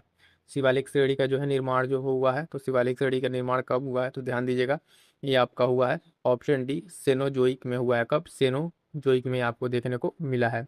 आगे बढ़ेंगे साथियों, अगला प्रश्न देखिएगा, कह रहा है कि सोमेश्वर श्रेणी निम्नलिखित पर्वत श्रेणियों में से किसका एक भाग है। सोमेश्वर श्रेणी निम्नलिखित पर्वत श्रेणियों में से किसका एक भाग है, तो ध्यान दीजिएगा, ये जो आपका किसका भाग है, तो ऑप्शन डी शिवालिक श्रेणी का भाग है। क्या है, ऑप्शन डी शिवालिक श्रेणी का भाग है। आगे बढ़ेंगे, अगला प्रश्न कह रहा है भारत के कुल भूमि क्षेत्र में पर्वतों का हिस्सा है। जितने भी साथी हमारे देख रहे हैं, फटाफट से एक बार वीडियो को लाइक कर दीजिएगा और अपने साथियों तक शेयर कर दीजिएगा। अब इसके बाद से कौन सा अगला आपका सब्जेक्ट कराया जाए, आप कमेंट जरूर कर दीजिएगा। ठीक है, तो उसके लिए आपको क्लास प्रॉपर जितने क्वेश्चंस की प्रैक्टिस है आपको यहाँ पर करा दी जाएगी। अगला क्वेश्चन है भारत के कुल भूमि क्षेत्र में पर्वतों का हिस्सा कितना है, तो ध्यान दीजिएगा, यहाँ पर जो इसका सही उत्तर हो जाएगा, है ना, क्या हो जाएगा, ऑप्शन ए हो जाएगा, लगभग 30% जो है यहाँ पर देखने को मिलेगा। कितना, लगभग 30% यहाँ पर आपको देखने को मिलेगा। आगे बढ़ेंगे, अगला प्रश्न क्या कह रहा है, बृहत हिमालय अर्थात हिमाद्री के पूर्वी छोर पर है। तो इसके पूर्वी छोर पर क्या है, तो अगर आप देखें पूर्वी छोर पर आपका क्या मिलेगा, नामचा बरवा मिलेगा। क्या मिलेगा, नामचा बरवा, डी सही उत्तर आपका हो जाएगा। अगला प्रश्न देखिए क्या कह रहा है, अगला प्रश्न कह रहा है यहाँ पे साथियों कि निम्न हिमालय पर्वत श्रेणियों में से किस पर्वत श्रेणी को अटल टनल पार करती है। तो जो अटल टनल है वो आपके पूर्वी पीर पंजाल को पार करती है। किसको, पूर्वी पीर पंजाल को पार करती है। आगे बढ़ेंगे, अगला प्रश्न देखिएगा, कह रहा है कि अटल सुरंग जो है रोहतांग हिमाचल प्रदेश की लंबाई कितनी है। ठीक है, तो जो अटल सुरंग है उसकी लंबाई की अगर बात करें 9.02 किलोमीटर, ये बीपीएससी प्रीलिम्स में पूछा था 67 वाले में। अगला प्रश्न क्या कह रहा है, तो इसको भी ध्यान दीजिएगा, कह रहा है कि जो जिला सुरंग निम्नलिखित में से किन स्थानों को जोड़ेगा। जो जिला सुरंग निम्नलिखित में से किन स्थानों को जोड़ेगा, तो ध्यान दीजिएगा, ये श्रीनगर और लेह को जोड़ेगा। किसको साथियों, श्रीनगर और लेह को जोड़ेगा। आगे बढ़ेंगे, अगला प्रश्न देखिएगा, निम्नलिखित पर्वत श्रेणियों में से कौन गंगा के मैदान एवं दक्कन पठार को विभाजित करती है। ठीक है, तो कौन करेगा इसमें, तो ध्यान दीजिएगा, विंध्याचल श्रेणी। ठीक है, विंध्याचल श्रेणी जो है गंगा के मैदान और दक्कन के पठार को डिवाइड करेगी। ठीक है, विंध्याचल श्रेणी जब आप बात करते हैं, यहाँ पर जो विंध्याचल श्रेणी है, तो इधर क्या करता है, गंगा के मैदान ऊपर है ना, गंगा यमुना दोआब, और नीचे जब यहाँ विंध्य और सतपुड़ा रीजन जिस तरीके से पड़ता है, यहाँ पे विंध्य रीजन जो है आपका क्या करता है, ये दक्षिण और उत्तर के इन भागों को क्या करता है, आपस में ये डिवाइड करता है। आगे बढ़ेंगे, अगला प्रश्न क्या कह रहा है, कन्याकुमारी से सटी पहाड़ियां हैं, कन्याकुमारी से सटी जो है कौन सी पहाड़ियां हैं, तो ध्यान दीजिएगा, यहाँ पर जो है आपकी कार्डमम की पहाड़ियां हैं। कौन सी, कार्डमम की पहाड़ियां जो है कन्याकुमारी से सटी पहाड़ियां हैं। आगे बढ़ेंगे, अगला प्रश्न ध्यान दीजिएगा, कह रहा है कि अन्नामलाई इलायची की पहाड़ियाँ और जो पालनी की पहाड़ियाँ हैं ये मिलती हैं, ये तीनों की तीनों आपको मिलती हुई दिखेंगी कहाँ पर, तो ये अनाईमुडी में आपको देखने को मिलेंगी। अनाईमुडी में इनका क्या है, जंक्शन है। बात करेंगे जब आप देखेंगे यहाँ पे, तो इस वहाँ पे आपकी अनाईमुडी में तीनों की तीनों पहाड़ियाँ जो है आपको क्या है, मिलती हुई यहाँ पर दिखेंगी, ट्राई जंक्शन बनाती हुई। अगला प्रश्न कह रहा है, निम्नलिखित किस पहाड़ी पर पूर्वी घाट पश्चिमी घाट मिलता है। ठीक है, तो किस पहाड़ी पर ये आपको मिलता हुआ देखने को मिलेगा, तो आपको नीलगिरी की जो पहाड़ियाँ हैं वहाँ पर ये आपको देखने को मिलेगा कि पूर्वी घाट और पश्चिमी घाट आपस में मिलते हुए। ठीक है, जो आपका ये रीजन है ना, पश्चिमी घाट और पूर्वी घाट, तो यहाँ पे आके आपको मिलते देखेंगे कहाँ, नीलगिरी की पहाड़ियों पर ये देखते हुए मिलेंगे आपको। आगे बढ़िएगा, अगला प्रश्न है, फटाफट से देखिएगा, ये जो सारे प्रश्न आपको हम करा रहे हैं ये सब के सब परीक्षाओं में पूछे और उसी से बेस पे क्वेश्चन आपको देखने को मिलते हैं। तो आप क्या कीजिएगा, जो प्रश्न ना आए उसको आप एक रफ पेज जैसे लेके नोट करते चलिएगा, क्योंकि इस तरीके से रिवीजन करेंगे तो चीज़ें तो आपने बहुत बार पढ़ रखी है, लेकिन एमसीक्यू के तौर पर जब आप रिवीजन करें तो उस चीज़ों को नोट करते हुए चले। अगला फिर से पूछा हुआ एक इसी पर क्वेश्चन को, जहाँ पूर्वी और पश्चिमी घाट मिलते हैं वो कौन सी पहाड़ियाँ, तो अभी हमने आपको बताया कौन सी पहाड़ियाँ हैं साथ में, तो वो नीलगिरी की पहाड़ियाँ देखने को मिल जाएंगी, सी सही उत्तर हो जाएगा। अगला क्वेश्चन क्या कह रहा है कि भारतीय समुद्र शास्त्रियों ने अरब सागर के तल में बंबई से पश्चिम दक्षिण पश्चिम में लगभग 455 किलोमीटर दूर एक नए 1505 मीटर ऊंचे पर्वत की खोज की है। इस पर्वत का नाम रखा गया है, तो इस पर्वत का नाम जो है अगर आप देखें तो रमन सागर पर्वत रखा गया, ऑप्शन बी सही उत्तर हो जाएगा। आगे बढ़ेंगे, अगला क्वेश्चन देखेंगे क्या कह रहा है, महाराष्ट्र एवं कर्नाटक में पश्चिमी घाट कहलाते हैं। ठीक है, तो इस वाले रीजन में आप देखेंगे महाराष्ट्र और कर्नाटक वाले रीजन में इसको क्या कहते हैं, तो सह्याद्री के नाम से जाना जाता है। किसके नाम से, सह्याद्री के नाम से जाना जाता है। ठीक है, आगे बढ़ेंगे, अगला क्वेश्चन क्या कह रहा है, भारत की सर्वोच्च जो पर्वत चोटी है वो कौन सी है, भारत की सर्वोच्च पर्वत चोटी कौन सी है, तो ध्यान दीजिएगा, केटू गार्डविन आस्तीन आपको यहाँ पर नाम देखने को मिल जाएगा। ठीक है, ये जो है कहाँ पर स्थित है, केटू गार्डविन आस्तीन, काराकोरम जो श्रेणी है, काराकोरम श्रेणी अभी बताया वहाँ पे स्थित है, और भारत के केंद्र शासित प्रदेश लद्दाख में स्थित है, जबकि ये पीओके वाले रीजन में आपको देखने को मिलेगा। आगे बढ़ेंगे, अगला प्रश्न क्या कह रहा है, भारत की सबसे ऊंची पर्वत श्रेणी को क्या कहते हैं, तो दिए गए ऑप्शन में आपको क्या है, केटू को यहाँ पर सही उत्तर माना गया है। आगे बढ़ेंगे, अगला प्रश्न कह रहा है कि हिमालय पर्वत की निम्नलिखित चोटियों में से कौन सी भारत में नहीं। ठीक है, भारत में कौन सा नहीं है, कौन सी पर्वत चोटी है यहाँ पर आपको देखने को मिल जाएंगी, तो धौलागिरी जो है आपको क्या है, भारत में नहीं है। धौलागिरी जो है ये आपके कहाँ पर स्थित है, तो आपके नेपाल में स्थित है। कहाँ पर, नेपाल में स्थित है। नंगा पर्वत जास्कर श्रेणी, ठीक है, भारत की जो आपका क्या कहते हैं पीओके है उसमें स्थित है, जबकि कामेत है ये आपका कहाँ पर मिल जाएगा, उत्तराखंड के गढ़वाल में आपको देखने को मिल जाएगा। आगे बढ़ेंगे, अगला क्वेश्चन ध्यान से देखिएगा, कह रहा है कि बचेंद्री पाल निम्न में से एक सुपरिचित नाम है, बचेंद्री पाल निम्न क्षेत्र में से, तो इनका जो संबंध है आपका पर्वतारोहण के क्षेत्र में इनका नाम देखने को मिलता है। अगला क्वेश्चन कह रहा है कि एवरेस्ट शिखर पर चढ़ने वाली दूसरी भारतीय महिला थी, तो एवरेस्ट शिखर पर चढ़ने वाली दूसरी भारतीय महिला संतोष यादव, ऑप्शन बी सही उत्तर हो जाएगा। अगला क्वेश्चन देखिएगा, फटाफट से देखते चलिए, जो क्वेश्चन नहीं आ रहा है उसको आप नोट करते चलेंगे, है ना, और जो क्लास आप देख रहे हैं इसको अपने साथियों तक शेयर जरूर कर दीजिएगा। हिमालय में हिम रेखा निम्न के बीच में होती है, इसी तरीके से बाकी सारे सब्जेक्ट जो है आपको प्लेलिस्ट बनी होगी वहाँ पर आपको देखने को मिल जाएगा, वहाँ से जाकर रिवीजन कर लीजिएगा, है ना। नहीं अगर देख पा रहे हैं तो स्पीड बढ़ा के 2 से 3 बार अगर आप सुन लेंगे तो क्वेश्चन आपको याद रहेगा, टिक मार के चले आएंगे। हिमालय में हिम रेखा किसके बीच में होती है, तो हिमालय की जो हिम रेखा है उसकी आपकी अगर बाउंड्री देखें तो 4300 से 6000 मीटर पूर्व में ही आपको देखने को मिलेगा। ठीक है, आगे बढ़िएगा। अगला प्रश्न क्या कह रहा है, निम्नलिखित में से कौन सा हिमालय पर्वत का सबसे लंबा हिमनद है। ठीक है, सबसे लंबा हिमनद की अगर बात करेंगे तो यहाँ पर दिए गए ऑप्शंस में जो पतूरा हिमनद है ये लगभग 57 किलोमीटर हिमालय का सबसे लंबा हिमनद है। कहाँ पर ये स्थित है, देवी जो काराकोरम रेंज है यानी पीओके वाले रीजन में ये स्थित आपको मिल जाएगा। आगे बढ़ेंगे साथियों, अगला प्रश्न क्या कह रहा है, अगला कह रहा है निम्नलिखित क्षेत्रों में किसकी न्यून हिम रेखा है। तो अगर न्यून हिम रेखा की बात करेंगे तो यहाँ पे सबसे ऑप्शन क्या हो जाएगा, आल्प्स क्षेत्र जो है यहाँ पर क्या है, न्यून हिम रेखा आपको देखने को मिल जाएगी। अगला क्वेश्चन देखिए क्या पूछा हुआ है, इसको स्किप कर दिए, इसमें क्वेश्चन को जो है इसको डिलीट किया गया था। आगे बढ़ते हैं, अगला क्वेश्चन है, कह रहा है कि अगला क्वेश्चन में लिखा पानी हिमनद भारत के किस जो निम्नलिखित क्षेत्र है उसमें किस राज्य में स्थित है। तो ये आप ध्यान दीजिएगा, यहाँ पर कोई आपका क्षेत्र नहीं, इसमें भी एरर दिया था। ये अरुणाचल में लिखा पानी दर्रा है, तो लिखा पानी हिमनद की यहाँ पे बात कर रहा है। ठीक है, तो इसको थोड़ा सा इसमें गड़बड़ हो गया था, हिमनद लिख दिया था जबकि ये क्या है, लिखा पानी दर्रा होना चाहिए था। ठीक है, तो इस हिसाब से भी उपयुक्त में से कोई नहीं। ठीक है, यहाँ पे ही सही उत्तर हो जाएगा इसका। जबकि अगर बात करें तो इसको ध्यान से समझ लीजिएगा, अरुणाचल प्रदेश में जो स्थित है वो लिखा पानी दर्रा है। क्या है, दर्रा है, लिखा पानी दर्रा। यहाँ पे हिमनद की बात कर रहा तो ऐसा ऐसा कुछ नहीं है, तो ही सही उत्तर हो जाएगा, उपयुक्त में से कोई नहीं। आगे बढ़िएगा, अगला क्वेश्चन क्या कह रहा है, भारत के अतिरिक्त प्रायद्वीपीय पर्वत निर्मित हुए हैं। जो भारत के अतिरिक्त प्रायद्वीपीय पर्वत है वो निर्मित हुए हैं, तो आपके कहाँ पे निर्मित हुए हैं, तो सेनोजोइक महाकल्प में ये आपके विकसित हुए हैं। किसमें, ध्यान दीजिएगा, सेनोजोइक वाले महाकल्प में विकसित हुए हैं। अगला क्वेश्चन क्या कह रहा है, दंडकारण्य क्षेत्र किस राज्य में स्थित है।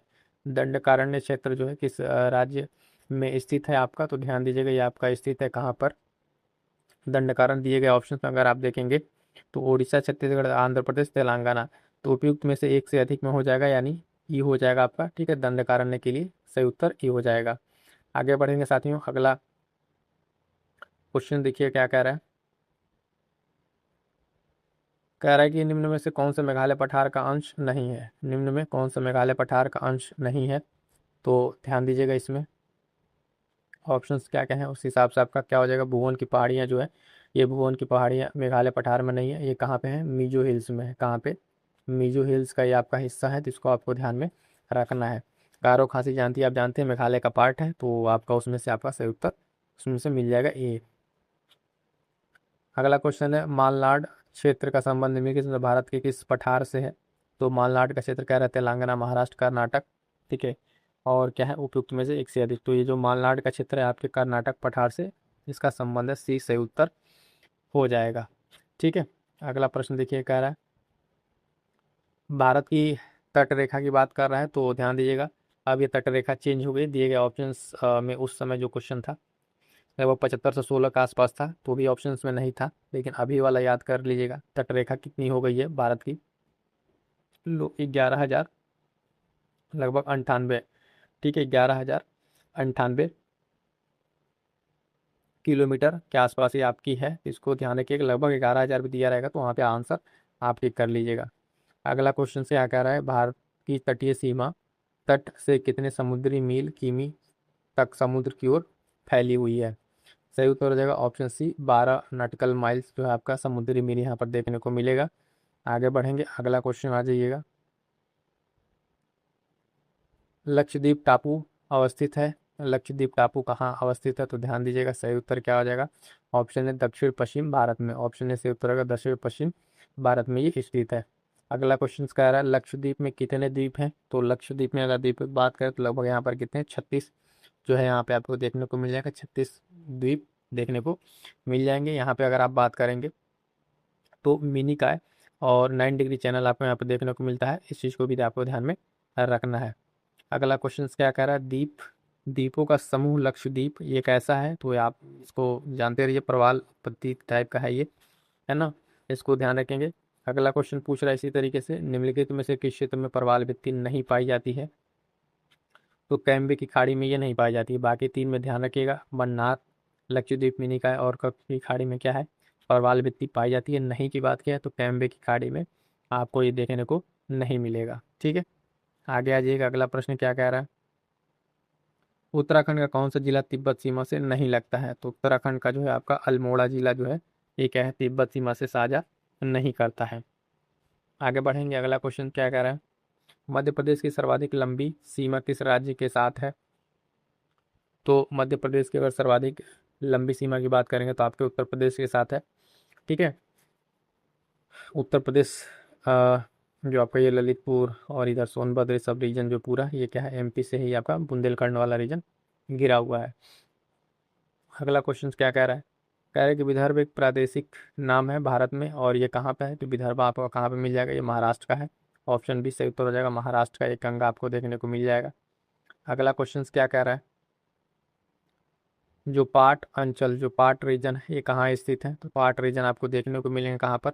छोटा नागपुर पठार झारखंड में आपको ये सब देखने को मिलेगा। ठीक है, आगे बढ़ेंगे। अगला क्वेश्चन, झुमरी तलैया रेडियो पर जो गीतों की फरमाइश के लिए प्रसिद्ध है वो किस राज्य में स्थित है? तो झुमरी तलैया भी आप कहाँ पर है? झारखंड में ही आपको देखने को मिल जाएगा। बी सही उत्तर हो जाएगा। अगला क्वेश्चन देख लीजिएगा यहाँ पर, कह रहा है कि मद्रास का नया नाम, तो आप सभी जानते हैं ये नया नाम क्या हो जाएगा आपका? चेन्नई, यहाँ पर सही उत्तर हो जाएगा। आगे बढ़िएगा, अगला क्या कह रहा है क्वेश्चन, रामेश्वरम किस राज्य का हिस्सा है? ये भी बहुत कोई ऐसा क्वेश्चन नहीं है, सी से उत्तर तमिलनाडु हो जाएगा, है ना। अगला क्वेश्चन देख लीजिए क्या कह रहा है, क्षेत्रफल के अनुसार राज्यों का सही और वही क्रम क्या है? ठीक है, तो सबसे ज़्यादा इसमें अगर देखेंगे तो सबसे ज़्यादा मध्य प्रदेश है। ठीक है, मध्य प्रदेश के बाद से आपका आएगा क्या आएगा? उत्तर प्रदेश। ठीक है, 3 4 देख लीजिए, 3 4 आपका कौन सा है? 3 4 डी में आपका मिल जाएगा, डी मिल जाएगा 3 4। ठीक है, तो इस तरीके से आपको उसको अरेंज कर लेना है। आगे बढ़ेंगे, अगला क्वेश्चन क्या करें, क्षेत्रफल के क्रम में भारत के 3 बड़े राज्य किसके अनुसार? क्षेत्रफल के अनुसार। तो सबसे पहले राजस्थान, मध्य प्रदेश, महाराष्ट्र, उत्तर प्रदेश, इस तरीके से नाम आपको देखने को मिलते हैं। 3 ही हमसे पूछा है, तो राजस्थान, मध्य प्रदेश और महाराष्ट्र हो जाएगा। इसके बाद से क्या है, चौथे पर आपका यूपी है। क्या है? यूपी पॉपुलेशन में आएगा, ध्यान दीजिएगा यूपी पहले पर आ जाएगा। आगे बढ़ेंगे, अगला प्रश्न क्या कह रहा है, असम कुल मिलाकर कितने राज्यों एवं केंद्र शासित क्षेत्रों से घिरा हुआ है? ठीक है, तो इसको ध्यान दीजिएगा, असम काफी इंपॉर्टेंट हो जाता है इस बाउंड्री लाइन के हिसाब से, तो 7 हो जाएगा। कितने? 7 हो जाएगा यहाँ पे से उत्तर। अगला क्वेश्चन क्या कह रहा है, भौगोलिक क्षेत्र की दृष्टि से भारत के निम्न जिलों में से कौन सा जिला सबसे बड़ा है? तो यहाँ पर देखिएगा सबसे बड़ा जिला आपका कच्छ का जिला है, जो गुजरात में आपको देखने को मिलेगा। ठीक है, वर्तमान में अगर देखें तो लेह लद्दाख आपका हो जाता है, क्या हो जाएगा? लेह लद्दाख हो जाएगा, लेकिन इसमें क्या है, ये आपका केंद्र शासित में आएगा, तो सिर्फ स्टेट में अगर देखें तो कच्छ होगा, और जब केंद्र शासित को उसमें मिला लेंगे तो लेह लद्दाख आपका उसमें टॉप पर आ जाएगा। इस चीज़ से कंफ्यूज ना होइएगा। अगला क्वेश्चन क्या कह रहा है, गुजरात की राजधानी कौन सी है? तो गुजरात की राजधानी आप जानते हैं क्या है, ऑप्शन सी गांधीनगर हो जाएगा। अगला क्वेश्चन क्या कह रहा है, राजस्थान की राजधानी कौन सी शहर? तो इसमें भी कोई बहुत ज़्यादा वो नहीं है, ऑप्शन ए जयपुर आपका हो जाएगा। आगे बढ़िएगा फटाफट से, उत्तर पूर्वी भारत का स्कॉटलैंड कौन सा है? उत्तर पूर्वी भारत का, तो ऑप्शन डी मेघालय आपका सही उत्तर हो जाएगा, यहाँ पे इसको ध्यान रखिएगा। अगला क्वेश्चन कह रहा है कि चेरापूंजी स्थित है, चेरापूंजी आप जानते हैं कहाँ पर स्थित है? ये भारत के पूर्वी राज्यों में स्थित है, राज्य मेघालय में। तो आपका सही उत्तर क्या जाएगा? ऑप्शन सी, सबसे ज़्यादा बारिश सर्वाधिक वर्षा वाला, है ना, विश्व में मौसिन राम जो है आपका यहीं पे चेरापूंजी में वाले स्थान में ही आपको देखने को मिल जाएगा। क्लियर है, चलिएगा आगे बढ़ते हैं फटाफट से और कुछ क्वेश्चन देख लेते हैं। यहाँ पर क्वेश्चन क्या कह रहा है कि भारत के निम्नलिखित भागों में द्रविड़ियन प्रजाति मुख्यतः कहाँ संकेंद्रित है? तो ये आप जान लीजिए कहाँ पर, ये दक्षिण भारत में संकेंद्रित है। आगे बढ़िएगा, अगला क्वेश्चन क्या कह रहा है,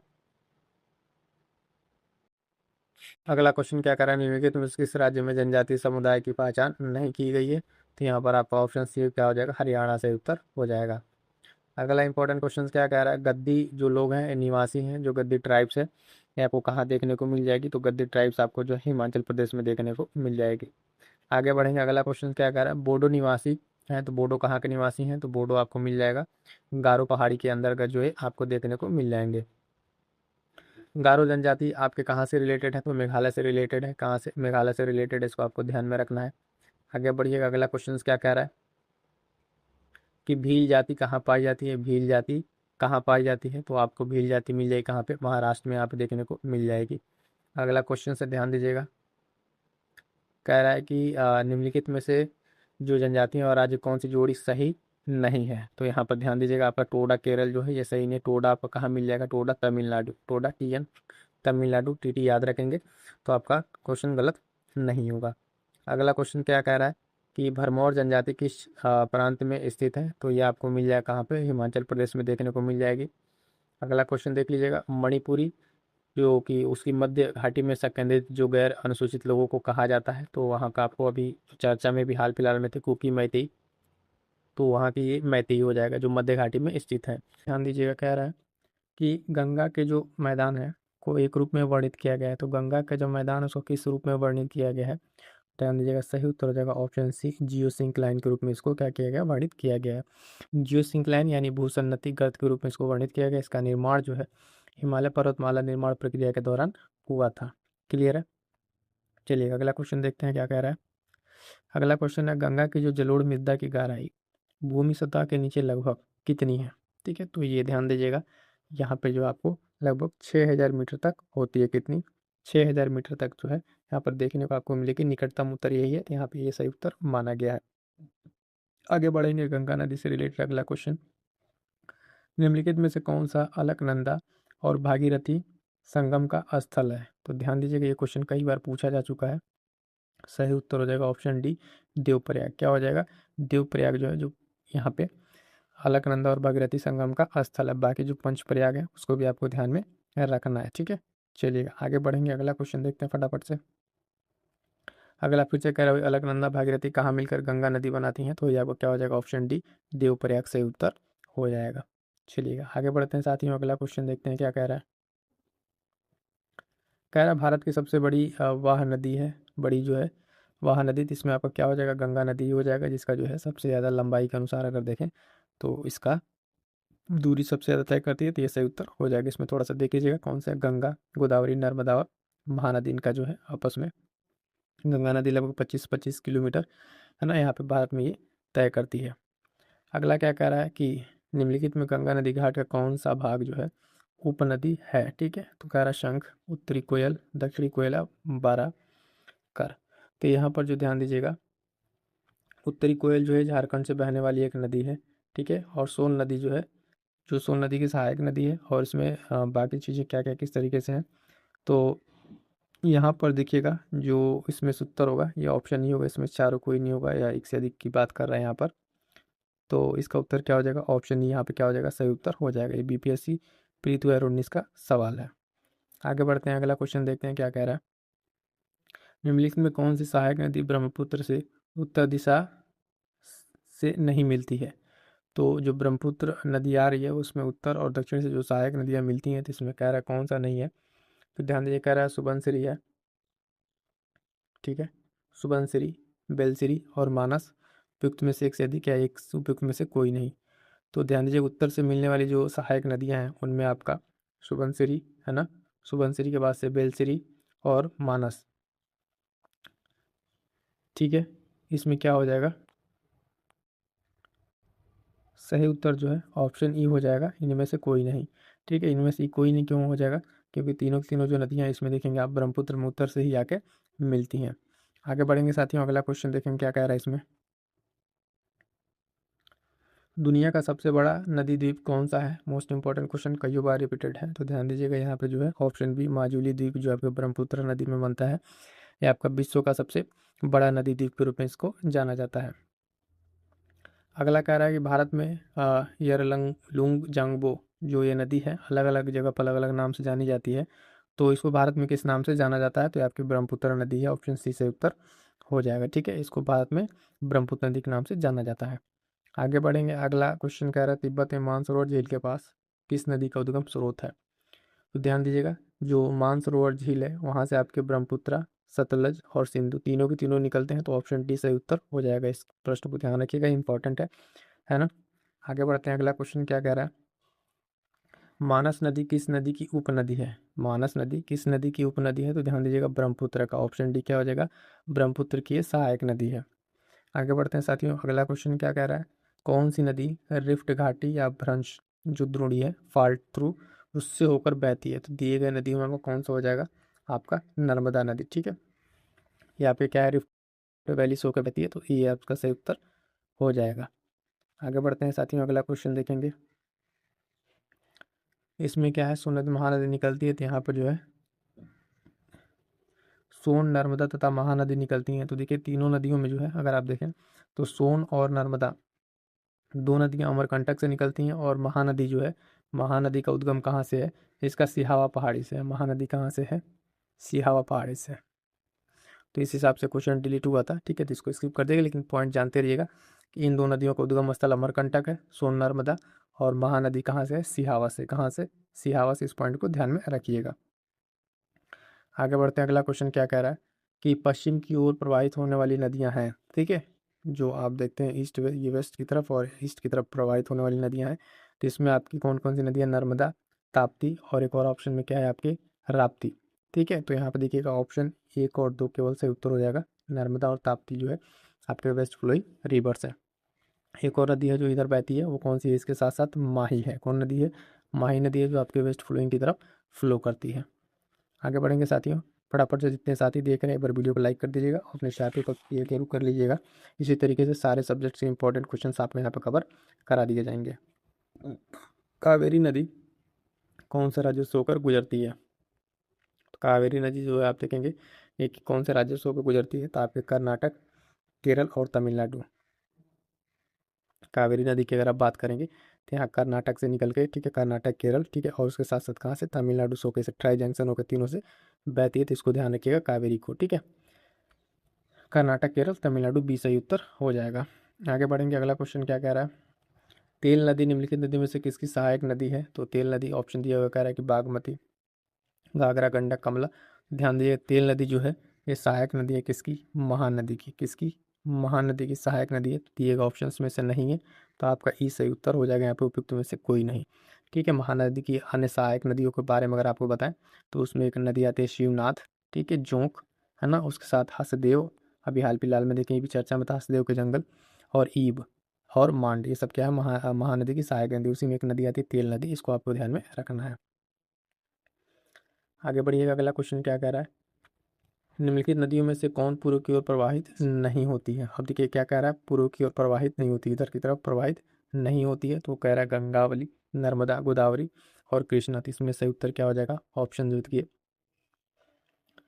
जो कौन सी नदियाँ पूर्व की ओर प्रवाहित नहीं होती हैं, ठीक है, पूर्व से पश्चिम से पूर्व की ओर प्रवाहित होती हैं। बंगाल का जो नर्मदा, गंगा वाली नदियाँ पश्चिम से पूर्व की ओर, ठीक है।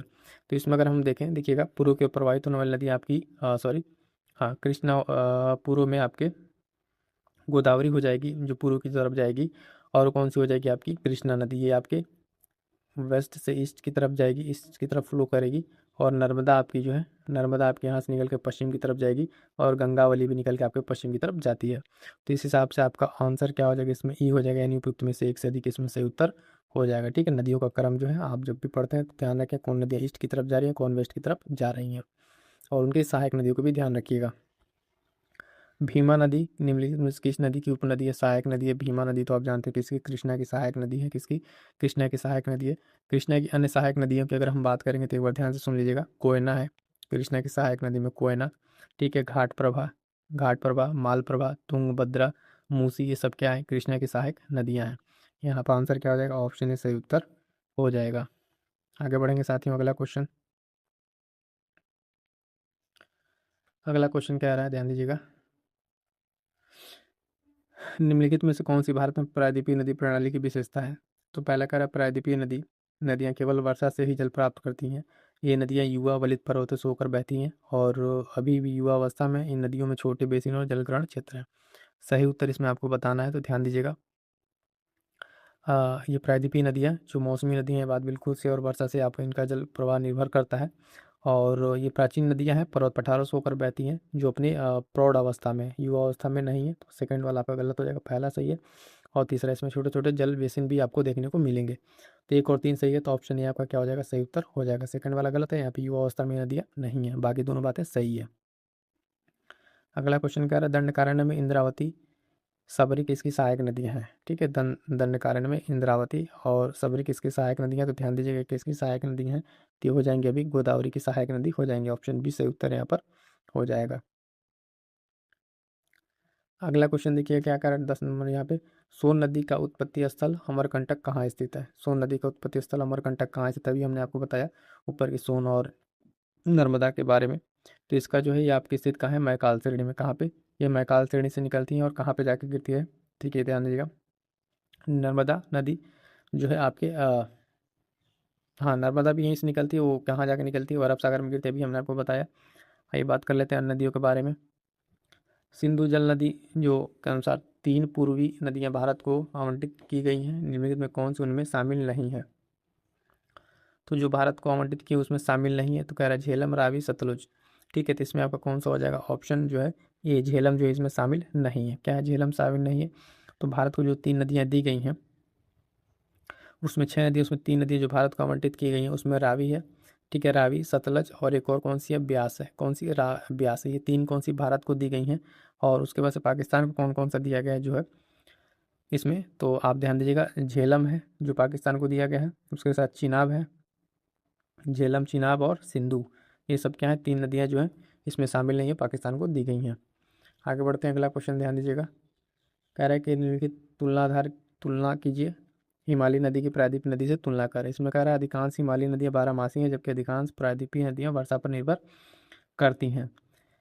हिमालय नदी की ढाल प्रायद्वीपीय नदी की तुलना में अधिक खड़ी है और प्रायद्वीपीय नदी हिमालय नदी की तुलना में अपने रास्ते से अधिक क्षरण का कारण बनती है। तो ध्यान दीजिएगा यहाँ पर जो सही उत्तर हो जाएगा, कह रहा है सही उत्तर का चयन करना। तो इसमें जो दो ऑप्शन है इसमें आपका कौन कौन सा सही है? पहला सही है और दूसरा सही है। तो ऑप्शन क्या हो जाएगा? ये आपका सही उत्तर हो जाएगा। ठीक है, कौन सा? ये आपका सही उत्तर यहाँ पर हो जाएगा। ठीक है, पहला और दूसरा यहाँ पर सही है।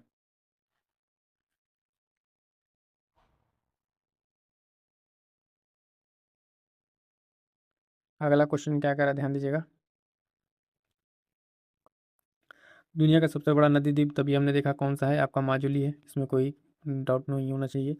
अगला क्वेश्चन देख लिए फटाफट से, जितने सारे हम लोग थोड़े तेज़ी से क्वेश्चन को देखते हुए चल रहे हैं ताकि ज़्यादा से ज़्यादा क्वेश्चनों की प्रैक्टिस हम लोग क्या कर सकें, सेशन में कर सकें। अगला क्वेश्चन क्या कह रहा है? भारत में चंद्रा और भागा नदियाँ किस क्षेत्र में बहती हैं? तो ध्यान दीजिएगा ये दोनों नदियाँ आपके कहाँ बहती हैं? लाहौल घाटी में बहती हैं। कि कहाँ पे? लाहौल घाटी में, हिमाचल प्रदेश के लाहौल घाटी में प्रवाहित होती हैं। अगला क्वेश्चन देखेंगे साथियों क्या कह रहा है। निम्नलिखित में से कौन सी नदियाँ बंगाल की खाड़ी में गिरती हैं? तो देख के बता दीजिए फटाफट से कौन सी नदियाँ बंगाल खाड़ी में? गंगा भी गिरती है, ब्रह्मपुत्र, गोदावरी भी, महानदी कृष्णा, कावेरी भी, ये भी नदी आती हैं। लूनी, नर्मदा, ताप्ती ये नहीं जाती है आपके। तो क्या हो जाएगा? ए और बी दोनों सही उत्तर हो जाएगा, यानी पहला और दूसरा दोनों सही उत्तर इसमें हो जाएगा। अगला क्वेश्चन देखेंगे साथियों क्या कह रहा है। दामोदर, कोयल, स्वर्ण रेखा नदियाँ निम्नलिखित में से किससे निकलती हैं? ठीक है, तो ये नदियाँ किससे निकलती हैं? तो ध्यान दीजिए छोटा नागपुर पठार से निकलती है। कहाँ से? छोटा नागपुर पठार से निकलती हैं। आगे बढ़ेंगे, अगला क्वेश्चन फटाफट से देखिए। दामोदर नदी निकलती है, तो दामोदर नदी कहाँ से निकलती है? तो छोटा नागपुर पठार से निकलती है, सही उत्तर इसका हो जाएगा। अगला क्वेश्चन, निम्नलिखित में से कौन भूबंधित नदी है? ठीक है, तो यहाँ पर ध्यान दीजिएगा जो भूबंधित नदी है आपकी कौन सी हो जाएगी? ये लूनी हो जाएगी। ठीक है, लूनी इसका सही उत्तर हो जाएगा।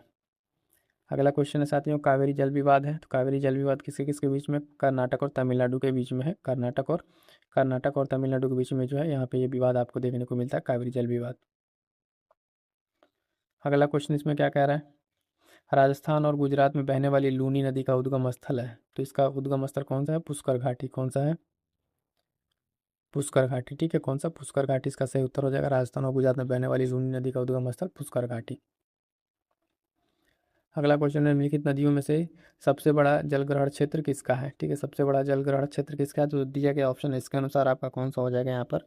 जैसे काली नदी, पेरियार और पुनानी में, इसमें जो जलग्रहण क्षेत्र आपकी बात करें तो पुनानी का सबसे बड़ा जलग्रहण क्षेत्र हो जाएगा, बी सही उत्तर हो जाएगा। अगला क्वेश्चन है सूची मिलान करने के लिए दिया हुआ, सूची 1 और सूची 2। तो 4 कंकर, कायल और मांड और पंजाब का मैदान, सब सारी चीज़ें दिया हुआ है, तो यहाँ पर ध्यान दीजिएगा। 4 जो है आपका ए, इसका ये होगा आपका डेल्टा। ठीक है, और बी कंकर है आपका बांगर हो जाएगा। कायल आपका क्या हो जाएगा? सी का चौथा तटीय मैदान और मांड क्या है आपका? पंजाब का मैदान। तो इस तरीके से आप देखें, ए का दूसरा और बी का तीसरा, तो ए का दूसरा बी का तीसरा आपके ऑप्शन बी में मिल जाएगा। इस हिसाब से आपका कौन सा हो जाएगा? ऑप्शन बी, ये वाला उत्तर आपका सही हो जाएगा। क्लियर है? चलिए आगे बढ़ते हैं, अगला क्वेश्चन देखते हैं। ये हमने आपको अभी बताया। ठीक है, 4 डेल्टा, कंकर, बांगर, कायल, तंडे और मांड, पैदा पंजाब का मैदान। अगला क्वेश्चन क्या कह रहा है, सुवर्णरेखा नदी किस गांव के पास निकलती है? तो ध्यान दीजिए, गांव पूछ रहा है यहाँ पे, नगरी एक गांव होता है। छोटा नागपुर पठा रांची के पश्चिम से निकलती है, झारखंड राज्य के जो रांची के निकट पे एक गांव है, वहाँ से ये निकल के आगे बढ़ती है। और इसी पे एक इम्पॉर्टेंट जलप्रपात है सुवर्ण रेखा पर, कौन सा? हुंडरू। हुंडरू जलप्रपात है, कई बार परीक्षा में पूछा जा चुका है, तो इसको ध्यान रखिएगा, हुंडरू जलप्रपात। अगला क्वेश्चन क्या कर रहा है, कौन सी नदी भारत और नेपाल के बीच सीमा बनाती है? तो फटाफट से बता दीजिए कौन सा हो जाएगा इसमें, काली नदी हो जाएगा। क्या हो जाएगा? ऑप्शन बी, काली नदी जो है लिपुलेख दर्रे के निकट जो है यहाँ से निकलती है, और ये भारत और नेपाल के बीच सीमा बनाती है। अगला क्वेश्चन क्या कह रहा है साथियों, डीवी द्वीप किस की सरिताओं के मध्य स्थित है? तो ध्यान दीजिएगा, इसका सही उत्तर हो जाएगा कृष्णा। क्या हो जाएगा? कृष्णा जो नदी है वो जिला वहाँ पे स्थित है, कृष्णा जिले में स्थित है, वहाँ नाम भी हुआ, डेल्टा क्षेत्र भी है, कृष्णा नदी नदी भी है, उस पर क्या कहते हैं, डैम भी है, बहुत सारी चीज़ें हैं, तो उसको आपको ध्यान में रखना है, ठीक है। अगला क्वेश्चन क्या कह रहा है, निम्नलिखित नदी में से कौन से एक अन्य से अलग है? तो अन्य से अलग आपकी देखिए, तुंगभद्रा, पेनगंगा, महानदी और नर्मदा। तो नर्मदा आपकी अलग हो जाएगी, ये नदी आपकी अलग रिफ्ट फ्लोइंग रिवर है, हमने आपको पहले ही बता चुका है। आगे आ जाइए, अब कुछ अलग तरह के क्वेश्चन देखते हैं यहाँ से अगले चैप्टर के। गंगा नदी किनारे जो बसे शहर है उसमें सबसे बड़ा शहर कौन सा है? तो आपका कौन सा है? कानपुर है, उत्तर प्रदेश में बसा ये कानपुर सबसे बड़ा शहर, यहाँ पर दिए गए ऑप्शन के हिसाब से हो जाएगा। अगला क्वेश्चन ध्यान से देखिएगा, कह रहा है कि निम्न में से कौन सा शहर गंगा नदी किनारे स्थित नहीं है? स्थित पूछ रहा है कि नहीं है, तो गंगा के किनारे स्थित जो है उत्तरकाशी आपका क्या है, गंगा के किनारे स्थित शहर नहीं है। उत्तरकाशी का संबंध किससे है? तो भागीरथी से है। किससे? भागीरथी से, इसको आपको ध्यान में रखना है। आगे बढ़े, चलिएगा, फटाफट से एक बार वीडियो को लाइक कर दीजिएगा, अपने साथी तक शेयर जरूर कर लीजिएगा। इस तरीके से सारे के सारे जितने क्वेश्चंस की प्रैक्टिस करके आप परीक्षा में जाएंगे, आपके लिए उतना महत्वपूर्ण है। और पीडीएफ वगैरह के लिए, इंपॉर्टेंट नोट्स के लिए आप टेलीग्राम चैनल ज्वाइन जरूर कर लीजिएगा। कश्मीर में पहलगाम किस नदी के किनारे बसा है? ठीक है, अभी कश्मीर में पहलगाम किस नदी किनारे बसा है? तो लिदर, लिदर नदी किनारे बसा हुआ है, जो झेलम नदी की सहायक नदी है। लिदर किसकी सहायक नदी है? तो झेलम की सहायक नदी है, ठीक है। आगे बढ़ते हैं, अगला क्वेश्चन, जमशेदपुर किस नदी के किनारे अवस्थित है? तो जमशेदपुर आप सभी जानते हैं ये क्या है, स्वर्ण रेखा नदी के किनारे ये स्थित है। आगे बढ़ेंगे साथियों, अगला क्वेश्चन, ठीक है, ये सब क्वेश्चन हो गए हैं। आगे बढ़ते हैं, अगला क्वेश्चन देखते हैं क्या है। देखिएगा अगला क्वेश्चन क्या कह रहा है, प्रपात और झीलें हैं, कह रहा है लोकतक एक है, तो एक तरह की क्या है ये झील है, लोकतक झील है। कहाँ है ये? तो बहुत फेमस झील है, कहाँ की? मणिपुर की। कहाँ के? मणिपुर की एक झील है, इसको ध्यान में रखिएगा। अगला क्वेश्चन, एशिया का सबसे बड़ा जलप्रपात जो हुंडरू है, जलप्रपात कहाँ पे स्थित है या फिर किसके पास स्थित है? तो आप जानेंगे कहाँ पे, ये रांची पे होगा। कहाँ पे? रांची। वही फिर से आपको बता दें, स्वर्ण रेखा जो नदी है उसी पर ये स्थित है। अगला क्वेश्चन है, हुंडरू प्रपात निर्मित है तो आपको कौन सी स्वर्ण रेखा नदी पे? ठीक है, ऑप्शन सी सही उत्तर यहाँ पर हो जाएगा। फटाफट से आंसर करके आगे बढ़ेंगे, हुंडरू जलप्रपात। अगला क्वेश्चन देख लीजिए क्या कह रहा है, जलप्रपात और नदी के जोड़ों में कौन सा सुमेलित नहीं है? तो देख के बता दें इसमें कौन सा जो है, जो करा, सारावती, कपिलधारा, कावेरी, धुआंधार, गोदावरी। तो उसमें देखिएगा उपयुक्त में से एक से अधिक जो है इसमें क्या है, हमें लग रहा है सुमेलित नहीं है। जैसे कि जोग आपका सरावती है, ठीक है, कपिल धारा जो है आपके ये नर्मदा पर है। कहाँ पे है? नर्मदा पर। कावेरी पर नहीं है कपिल धारा। और इस तरीके से धुआंधार जो है ये आपको गोदावरी पर नहीं है। कहाँ पे है? नर्मदा पर है। तो पूछा था कौन सा सुमेलित नहीं है, तो इसमें एक से अधिक है, तो उपयुक्त में से एक से अधिक, डी यहाँ पे सही उत्तर हो जाएगा। क्यों होगा ये भी बता दिया। कपिल धारा आपके किस पर है? ठीक है, कपिल धारा बताया आपके नर्मदा पर है, और धुआंधार भी किस पे है? नर्मदा पर है, ठीक है। आगे बढ़ेंगे, अगला क्वेश्चन क्या कह रहा है, ध्यान दीजिएगा, किस नदी पर शिव समुद्रम जलप्रपात स्थित है? तो शिव समुद्रम आपके किस पे? कावेरी पर स्थित है। कहाँ पे साथियों? कावेरी पर स्थित है, इसको ध्यान में रखिएगा। अगला क्वेश्चन ध्यान दे लीजिएगा, यहाँ पे एक और इम्पोर्टेंट है, कह रहा है कि निम्नलिखित में से कौन सी मीठे पानी की झील है? ठीक है, तो चिल्का, सांबर, उलर, लोकटक। तो दिए गए विकल्पों में जो है उलर और लोकटक ये मीठे पानी की झील है, उलर और लोकटक। तो दो हैं इसमें, तो इस हिसाब से हमारे क्या हो जाएगा, ऑप्शन ही, यानी एक से अधिक यहाँ पर सही उत्तर हो जाएगा। आगे बढ़ेंगे, अगला क्वेश्चन मानसून से रिलेटेड जलवायु वाले पे आ गए। अब हम लोग इसको देख लेते हैं फटाफट से क्या क्या क्वेश्चन यहाँ से पूछे गए हैं।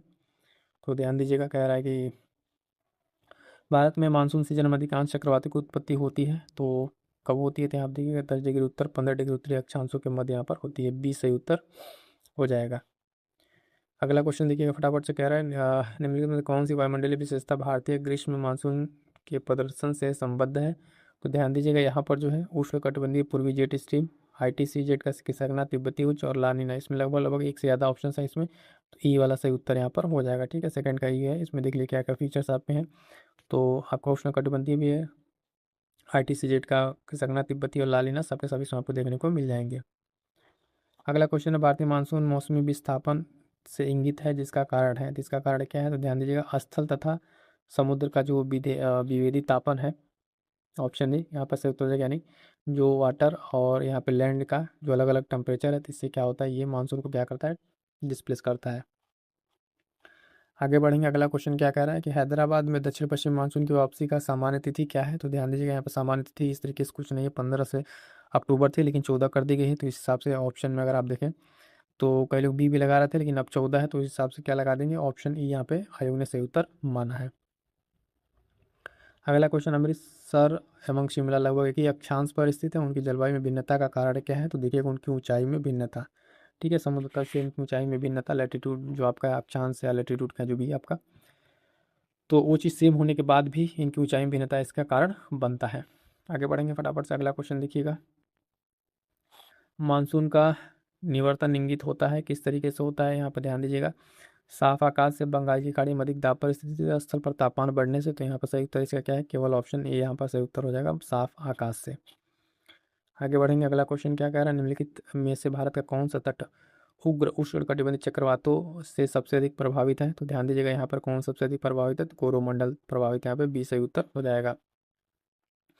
अगला क्वेश्चन निम्नलिखित में कौन सा एक सबसे सूखा स्थान है? तो सूखा स्थान सबसे अगर आप देखें तो यहाँ पे लेह आपका सही उत्तर हो जाएगा, ऑप्शन सी जो है लेह इसमें सही उत्तर हो जाएगा। लेह क्या है, सबसे सूखा स्थान दिया गया ऑप्शन में हो जाएगा। अगला क्वेश्चन क्या कह रहा है, ध्यान दीजिएगा, भारत का सबसे शुष्क स्थान, तो फिर से आ गया वही ऑप्शन, इसमें तो क्या हो जाएगा आपका लेह हो जाएगा, यही आपके अभी रिसेंट एग्जाम में 23 वाले में पूछा गया था। अगला क्वेश्चन क्या कह रहा है, भारत में शक्तिशाली एल नीनो कारण है, तो जो एल नीनो है, ये एल नीनो क्या करेगा भारत में, तो सूखा लाएगा जी, ला नीना रहेगा, ला रहेगा तो मौसम सही रहेगा, एल लगेगा तो एल लग जाएंगे, ड्रॉट हो जाएगा। ठीक है, तो इससी क्या हो जाएगा यहाँ पर आपका सही उत्तर हो जाएगा, सूखा लाएगा यहाँ पे। आज ये वर्षा से रिलेटेड कुछ क्वेश्चन देख लेते हैं। भारत की सर्वाधिक वर्षा मुख्यतः प्राप्त होती है, तो किससे प्राप्त होती है? तो ध्यान दीजिएगा, ये भारत की मुख्यतः वर्षा दक्षिण पश्चिम मानसून से, किससे, दक्षिण पश्चिम मानसून से प्राप्त होती है। फटाफट से क्वेश्चन का आंसर करेंगे, आगे बढ़ेंगे। अगला क्वेश्चन है प्यारे साथियों, देखिएगा, कह रहा है निम्नलिखित में से कहाँ अक्टूबर और नवंबर के महीने में भारी वर्षा होती है? तो भारी वर्षा आपके कोरोमंडल तट पर होती है, बी सही उत्तर हो जाएगा।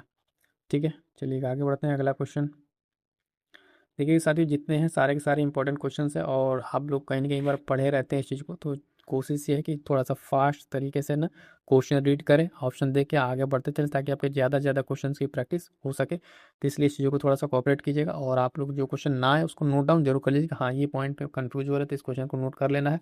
और बाकी चीज़ों के लिए क्या करेंगे, आप चैनल से जरूर जुड़ जाइएगा। ठीक है, तो आम्र वर्षा है संबंधित है, मैंगो सावर आपका किससे संबंधित है? तो आम की फसल से रिलेटेड है, जो तटीय क्षेत्रों में कर्नाटक और केरल के मानसून के पूर्व ये फुहार आती है।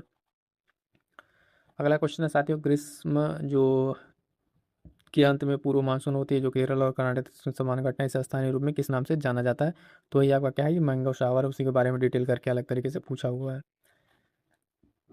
अगला क्वेश्चन क्या कह रहा है, राजस्थान में बहुत कम वर्षा होती है क्योंकि, इसका कारण क्या है कि, तो देखिएगा यहाँ पे हवाएं जो है किसी प्रकार की बाधाओं को पार नहीं करती हैं, जिसके कारण ठंडा होने के कारण आवश्यक ऊंचाई प्राप्त नहीं होती। ठीक है, तो इसी यहाँ पे कारण है राजस्थान में बहुत कम वर्षा का। ठीक है, हवाएं सीधे सीधे क्या होती है, निकल जाती हैं। अगला क्वेश्चन है साथियों, क्या कह रहा है इसमें, भारत में जिन क्षेत्रों में शुष्क भूमि कृषि की जाती है उनमें वार्षिक वर्षा कितने से कम होती है? तो ध्यान दीजिएगा यहाँ पर क्या हो जाएगा, 75 से कम हो यहाँ पर देखने को मिलता है, सी डी से उत्तर हो जाएगा। अगला क्वेश्चन है साथियों, जब बहता हुआ पानी चिकनी मिट्टी को काटता है और गहरे चैनल बनाता है तो क्या होता है? तो यहाँ पे जब बनाता है इस तरीके से, उसको क्या कहते हैं, गली कटाव कहते हैं। क्या कहते हैं, गली कटाव कहते हैं। आगे बढ़ेंगे, शीतकालीन वर्षा से देख लीजिए, क्वेश्चन थोड़ा सा डिस्प्यूटेड है तो इसको स्किप करेंगे। ठीक है, आगे बढ़ते हैं, अगला क्वेश्चन प्राकृतिक आपदा से रिलेटेड, यहाँ पे आपको मिलान करना है। प्राकृतिक आपदाएं जैसे बाढ़ हो गया, भूकंप, सूखा, चक्रवात, और किस किस जोन में आता है, इसको आपको देख के बताना है। तो वही इसके डायरेक्ट मिलान को आपको दिखा देते हैं, इसमें क्या चीज़ें किस तरीके से हैं। तो देखिए, बाढ़ जो है आपका क्या, उत्तर प्रदेश तथा बिहार के मैदान, भूकंप आपका हिमालय का जो गिरिपद क्षेत्र है, सूखा आपका मध्य पूर्वी भारत, और आपका चक्रवात झारखंड, उत्तर उड़ीसा। तो ये आपकी प्राकृतिक आपदाएं और रीजन है, इसको आपको ध्यान में रखना है। अगला क्वेश्चन कर रहा है निम्नलिखित में से कौन सा भूस्खलन जो प्राप्त प्रोन नहीं है। तो यहाँ पर जो रीजन आपका उपयुक्त में से कोई नहीं होगा। पश्चिमी घाट, पूर्वी घाट, हिमालय, सब के सब क्या है आपके यहाँ पर जो भूस्खलन प्रवृत्ति की दशाएं पाई जाती हैं। यहाँ पर यहाँ इस चीज़ का खतरा है। ये ऐसा नहीं कि यहाँ पे कोई ऐसा इसमें रीजन नहीं है जहाँ पे ना हो। तो इसका सही उत्तर क्या हो जाएगा, ऑप्शन ही सही उत्तर हो जाएगा। अब आ जाइएगा साथियों, हम लोग बात कर लेते हैं कुछ मिट्टियों से रिलेटेड कुछ क्वेश्चंस देख लेते हैं, फटाफट से आगे बढ़ेंगे। निम्नलिखित में से किस राज्य में काली मिट्टी पाई जाती है। तो काली मिट्टी अगर आप देखें तो एक सदी का हमें लग रहा है काली मिट्टी एक आपके यहाँ कर्नाटक, गुजरात और इस रीजन में तो मिल ही जाएगी। तो काली मिट्टी का अगर रीजन देखें तो कर्नाटक और गुजरात, दो ऑप्शन मिली गए, उत्तराखंड तो छोड़ दी। तो इस हिसाब से क्या हो जाएगा, हमारा ऑप्शन क्या हो जाएगा, डी सही उत्तर हो जाएगा। उपयुक्त में से एक से अधिक सही उत्तर हो जाएगा। आगे बढ़ेंगे, अगला क्वेश्चन क्या कह रहा है। काली मिट्टी के लिए निम्नलिखित में से किस शब्दावली का प्रयोग होता है। तो रेंगुर, बांगर, काली, कपास वाली मिट्टी, खादर। तो आई थिंक इसमें जो है आपका क्या हो जाएगा, काली मिट्टी के लिए शब्दावली का प्रयोग होता है। तो इसमें देखेंगे क्या हो जाएगा आपका, ई हो जाएगा, क्योंकि रेंगुर और काली मिट्टी कपास वाली भी इसका नाम कहा जाता है। तो ई इसका सही उत्तर हो जाएगा। अगला क्वेश्चन देखिए इंपॉर्टेंट है, वही कह रहा है रेंगुर किसका नाम है। तो रेंगुर आपके काली मिट्टी का नाम हो जाएगा। ऑप्शन सी से उत्तर हो जाएगा। फटाफट से रिवीजन करते चलेंगे, आगे बढ़ेंगे। जो लोग लाइक नहीं की वीडियो को लाइक जरूर कर दीजिएगा। रेंगुर मिट्टी सबसे ज़्यादा है। तो रेंगुर मिट्टी सबसे ज़्यादा आपके कहाँ पाई जाती है। तो ये भी ध्यान रखिएगा, आपके महाराष्ट्र में पाई जाती है काली मिट्टी। आगे आ जाइए, जलोढ़ मिट्टी के बारे में थोड़ा कुछ देख लेते हैं।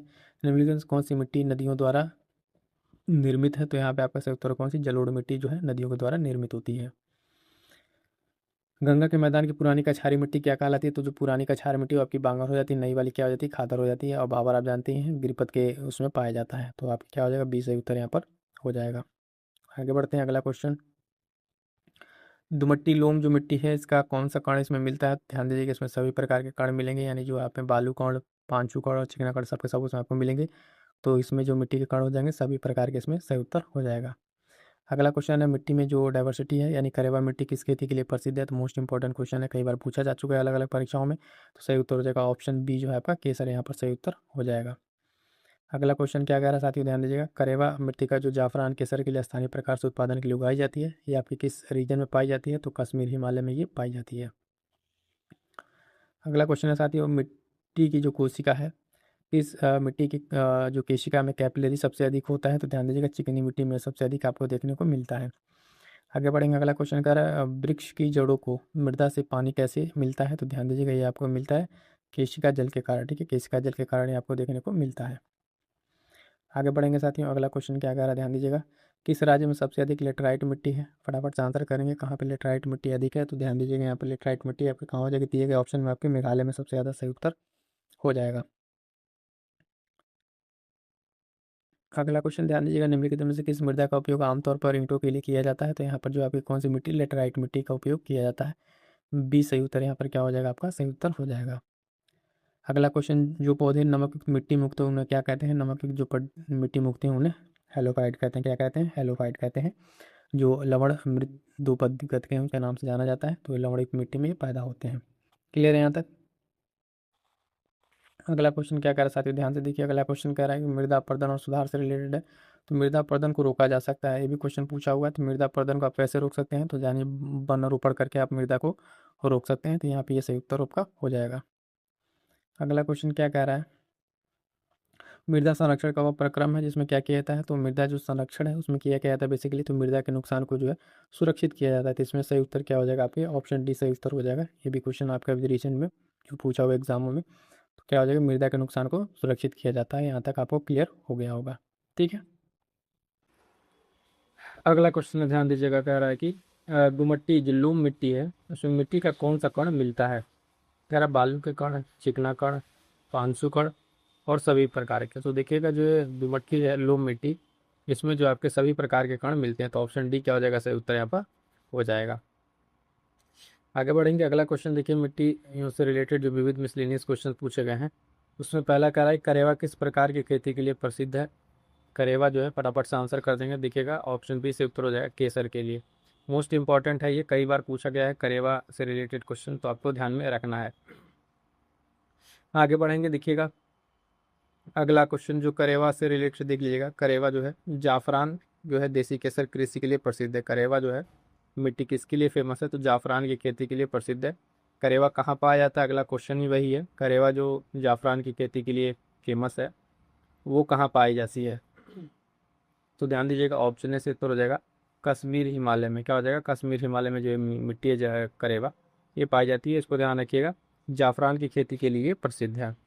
आगे बढ़ेंगे साथियों, अगला क्वेश्चन क्या कह रहा है, किस मिट्टी में केसिका जो कैपिलरी है सबसे अधिक प्रभावशाली होती है? तो ध्यान दीजिएगा, ये चिकनी मिट्टी में, ऑप्शन इससे ऊपर हो जाएगा। चिकनी मिट्टी जो है इसमें क्या होती है, कैपिलरी जो है सबसे अधिक प्रभावशाली होती है। आगे बढ़ेंगे, अगला क्वेश्चन क्या कह रहा है, कह रहा है कि वृक्ष की जड़ों को मृदा से पानी कैसे मिलता है? तो जो वृक्ष की जड़ें हैं इसको मृदा से पानी कैसे मिलता है? तो केसिका जल के द्वारा, कैपिलरी जो है तो उसके द्वारा यहाँ से पानी मिलता है। आगे बढ़ेंगे साथियों, अगला प्रश्न क्या कह रहा है, ध्यान दीजिएगा। कह रहा है किस राज्य में सबसे अधिक लेटराइट मिट्टी है? फटाफट से आंसर कीजिएगा। जितने साथी हमारे देख रहे हैं फटाफट से वीडियो को लाइक कर देंगे, अपने साथी तक शेयर कर लीजिएगा। तो कह रहा है सबसे अधिक लेटराइट मिट्टी जो है कहाँ पाई जाती है? देखिएगा ऑप्शन सी, मेघालय में दिए गए ऑप्शन में जो है लेटराइट मिट्टी मेघालय में जो है यहाँ पर सबसे अधिक पाई जाती है। मुख्यतः ये जो मिट्टी है आपके साउथ में पाई जाती है, जो केरल, कर्नाटक, मध्य प्रदेश वाला रीजन है, और साथ साथ आपके मेघालय, उड़ीसा में भी ये पाई जाती है। अगला प्रश्न ध्यान दीजिएगा, कह रहा है निम्नलिखित में से किस मृदा का उपयोग जो है आमतौर पर ईंटों के लिए किया जाता है? तो ये कौन सी मिट्टी है? तो ऑप्शन बी, लेटराइट मिट्टी। लेटराइट सॉइल जो है इसका उपयोग जो है आमतौर पर ईंटों के लिए किया जाता है, मिट्टी निर्माण, या फिर इस मिट्टी में लोहा एल्यूमिनियम की मात्रा अधिक होती है, इस वजह से इसका प्रयोग उसमें किया जाता है। अगला प्रश्न क्या कह रहा है कि पौधे जो नमक युक्त मिट्टी में उगते हैं उनको क्या कहते हैं? पौधे जो नमक युक्त मिट्टी में उगते हैं उनको हेलोफाइट कहते हैं। क्या कहते हैं साथियों? ऑप्शन सी सही उत्तर हो जाएगा, हेलोफाइट। ठीक है, चलिएगा आगे बढ़ेंगे। अगला टॉपिक आ गया आपका, इसमें पूछ रहा है कि मृदा अपरदन रोका जा सकता है तो किस तरीके से? तो आप मृदा अपरदन के लिए वनोपरोपण करके, ठीक है, ज़्यादा वृक्षारोपण करिए, उससे रोक सकते हैं। और बाकी डिग्रेडेशन के लिए देखेंगे, अतिचराई जो है, वनस्पति का उन्मूलन, पशुसंख्या वृद्धि कर, ये सब क्या है, उसे रोका नहीं जा सकता है। क्लियर है, चलिएगा आगे बढ़ेंगे। अगला प्रश्न ध्यान दीजिए क्या कह रहा है। अगला प्रश्न मृदा संरक्षण व प्रक्रम है जिसमें किया जाता है। तो मृदा संरक्षण में क्या किया जाता है? तो ध्यान दीजिएगा, जो मृदा है उसको नुकसान से सुरक्षित किया जाता है। किससे? मृदा को नुकसान से सुरक्षित किया जाता है। ऑप्शन डी आपका सही उत्तर हो जाएगा। आगे बढ़ते हैं, अगला क्वेश्चन देखिएगा पूछा हुआ है क्या, प्राकृतिक वनस्पति से है, और यहाँ पर वन रिपोर्ट 2023 से रिलेटेड कुछ क्वेश्चन है। तो कह रहा है कि इसमें देश की कुल वन और वृक्ष आवरण जो है वो भौगोलिक क्षेत्र का 15% है। इसमें हमसे पूछा क्या गया है कि कौन सही है। और सबसे बड़े जो वन क्षेत्र हैं उसमें से इस राज्य में झारखंड, अंडमान निकोबार, मणिपुर है।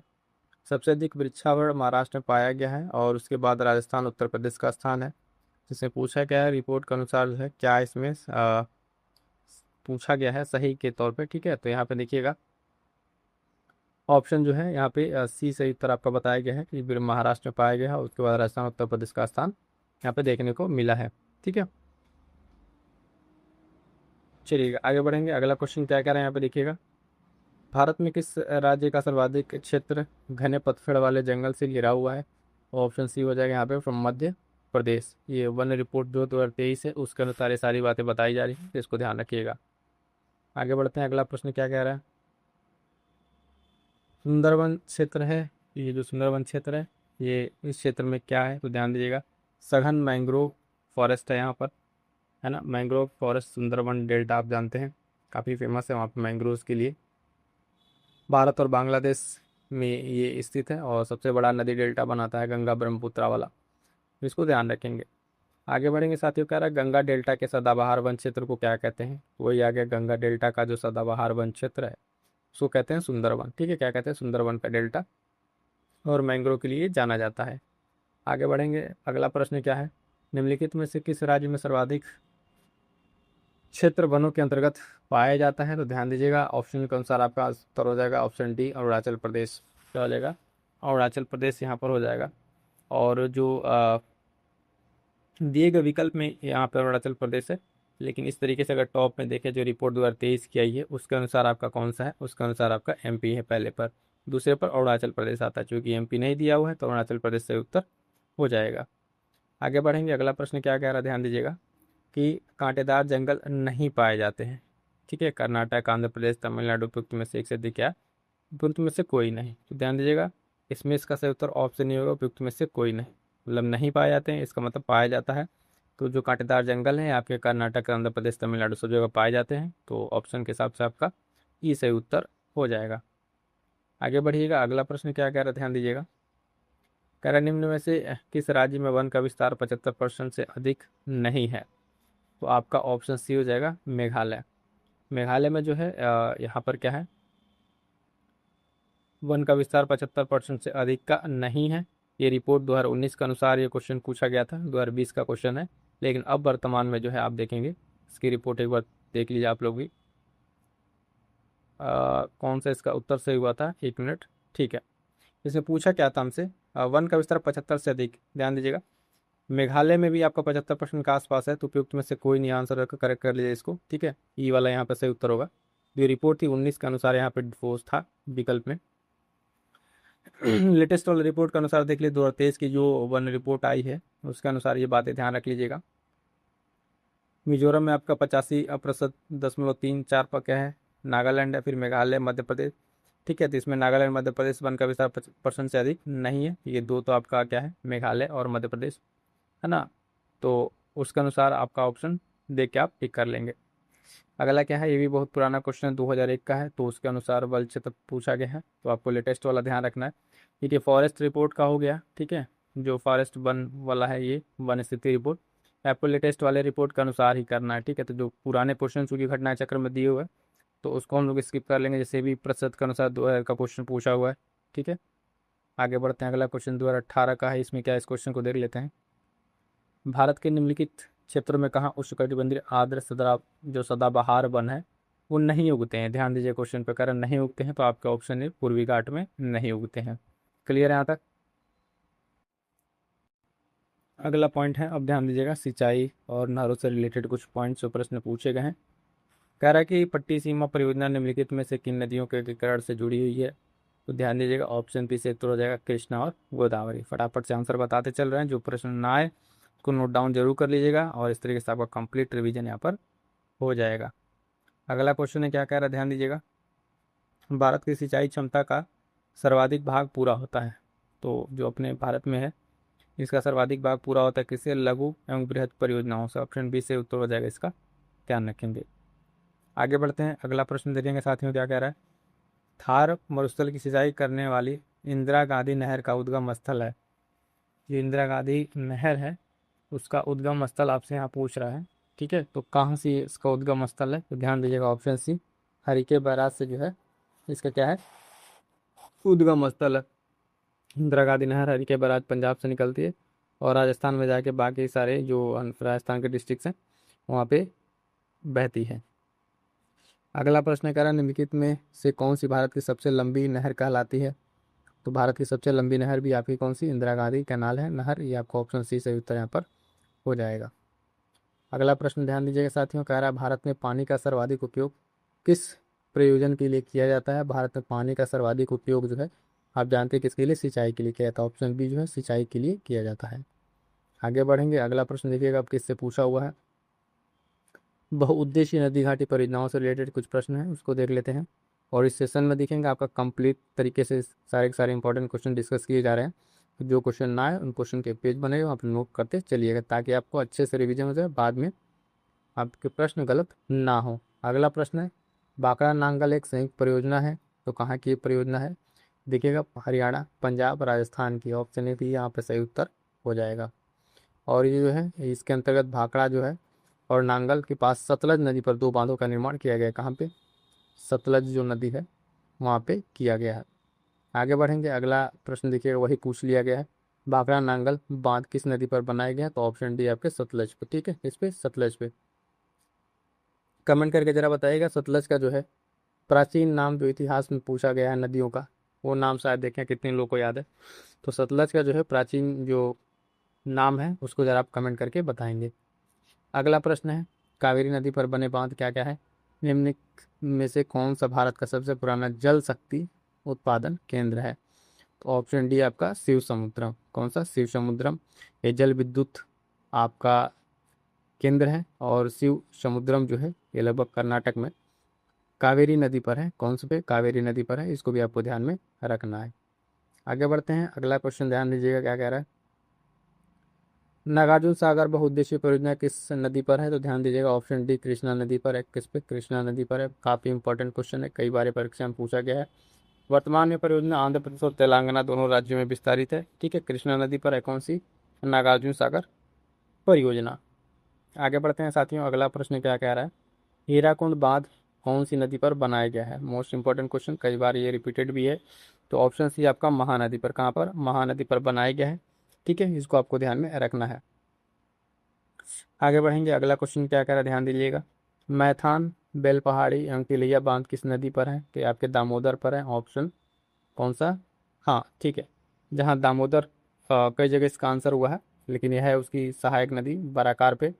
किस पे? ऑप्शन बी, है ना, इस पे है। लेकिन कई जगह जब प्रश्न में आपका बराकार नहीं दिया रहता है तो सीधे सीधे आंसर जो है दामोदर मान लिया गया है। कौन सा? दामोदर। यहाँ पे आपका बराकार दिया हुआ है तो कंफ्यूज ना होइएगा। ठीक है, ऑप्शन बी से उत्तर हो जाएगा। अगला क्वेश्चन क्या कह रहा है यहाँ पर? दामोदर जो घाटी है नगम निगम कब स्थापित हुई थी साथियों? तो ध्यान दीजिएगा, ऑप्शन सी 1948 में स्थापित हुई थी। ठीक है, चलिएगा आगे बढ़ेंगे। अन्य कुछ इंपॉर्टेंट प्रश्न कह रहे, प्रधानमंत्री नरेंद्र मोदी ने हाल ही में मंडल जो बांध परियोजना है नींव किस नदी पर बनाने की रखी थी? तो मंडल बांध आपके उत्तरी कोयल नदी पर रखी गई थी। ये 2019 की बात है, इसको ध्यान में रखेंगे। आगे बढ़ेंगे, अगला प्रश्न क्या कह रहा है, ध्यान दीजिएगा।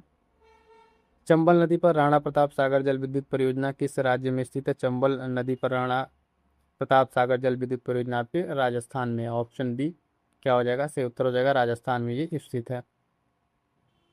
आगे बढ़ेंगे साथियों, अगला है 1954 में किन दो देशों के बीच कोसी सिंचाई एवं जल विद्युत परियोजना समझौता हस्ताक्षरित हुआ था?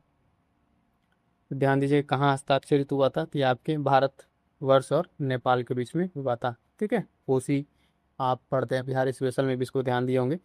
ठीक है, इंपॉर्टेंट है। गंडक नदी परियोजना वाला भी इसमें आपको देखने को मिलेगा।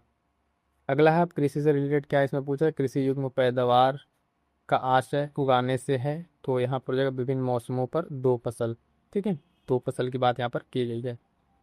आगे बढ़ेंगे साथियों, अगला प्रश्न इसमें क्या है, ध्यान दीजिएगा। निम्न में से कौन से कृषि में उत्पादकता बढ़ाने का रास्ता है? तो यहाँ पर जो है उत्पादकता बढ़ाने के रास्ते जो है, कुशल सिंचाई भी हो सकता है, गुणवत्तायुक्त बीज भी हो जाएगा, कीटनाशकों का प्रयोग, उर्वरकों का प्रयोग।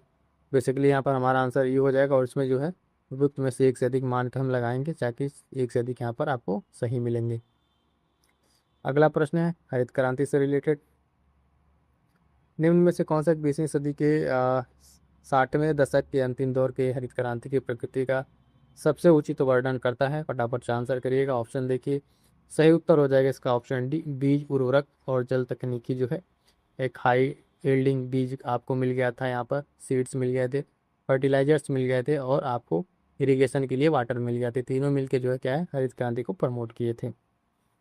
अगला प्रश्न क्या कह रहा है इसमें, ध्यान दीजिएगा। भारत में हरित क्रांति का श्रेय जाता है। तो भारत में जो है हरित क्रांति का श्रेय डॉक्टर एम एस स्वामीनाथन को जाता है। किसको? डॉक्टर एम एस स्वामीनाथन को जाता है। इनको भारत के हरित क्रांति के जनक के रूप में जाना जाता है।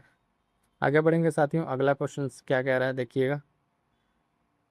इसमें पूछ रहा है क्या सही है और क्या गलत है इसमें। ठीक है, द्वितीय हरित क्रांति के संबंध में क्या सही है? कर इसका लक्ष्य हरित क्रांति से पूर्व ही लाभान्वित हो रहे क्षेत्रों पर वृद्धि करना है। तो ये तो बिल्कुल नहीं होगा। जब दूसरी बार हम हरित क्रांति की सोच रहे हैं तो बाकी अन्य क्षेत्रों में सोचेंगे। एक गलत होगा, इसके साथ ऑप्शन हम एलिमिनेट कर लेंगे। ये कट जाएगा आपका, ये कट जाएगा। ठीक है, अब आइए, कह रहा है कि इसका लक्ष्य हरित क्रांति से अब तक लाभान्वित न हो सकने वाले क्षेत्रों में बीज पानी। हाँ ठीक है, तभी तो सेकंड वाला माना जाएगा। इसका लक्ष्य हरित क्रांति के प्रारंभ में हो चुकी फसलों को छोड़कर अन्य फसलों की उत्पादन में वृद्धि करना है। तो इसका ऐसा नहीं, कुछ छोड़ने की इसमें नहीं बात की गई है।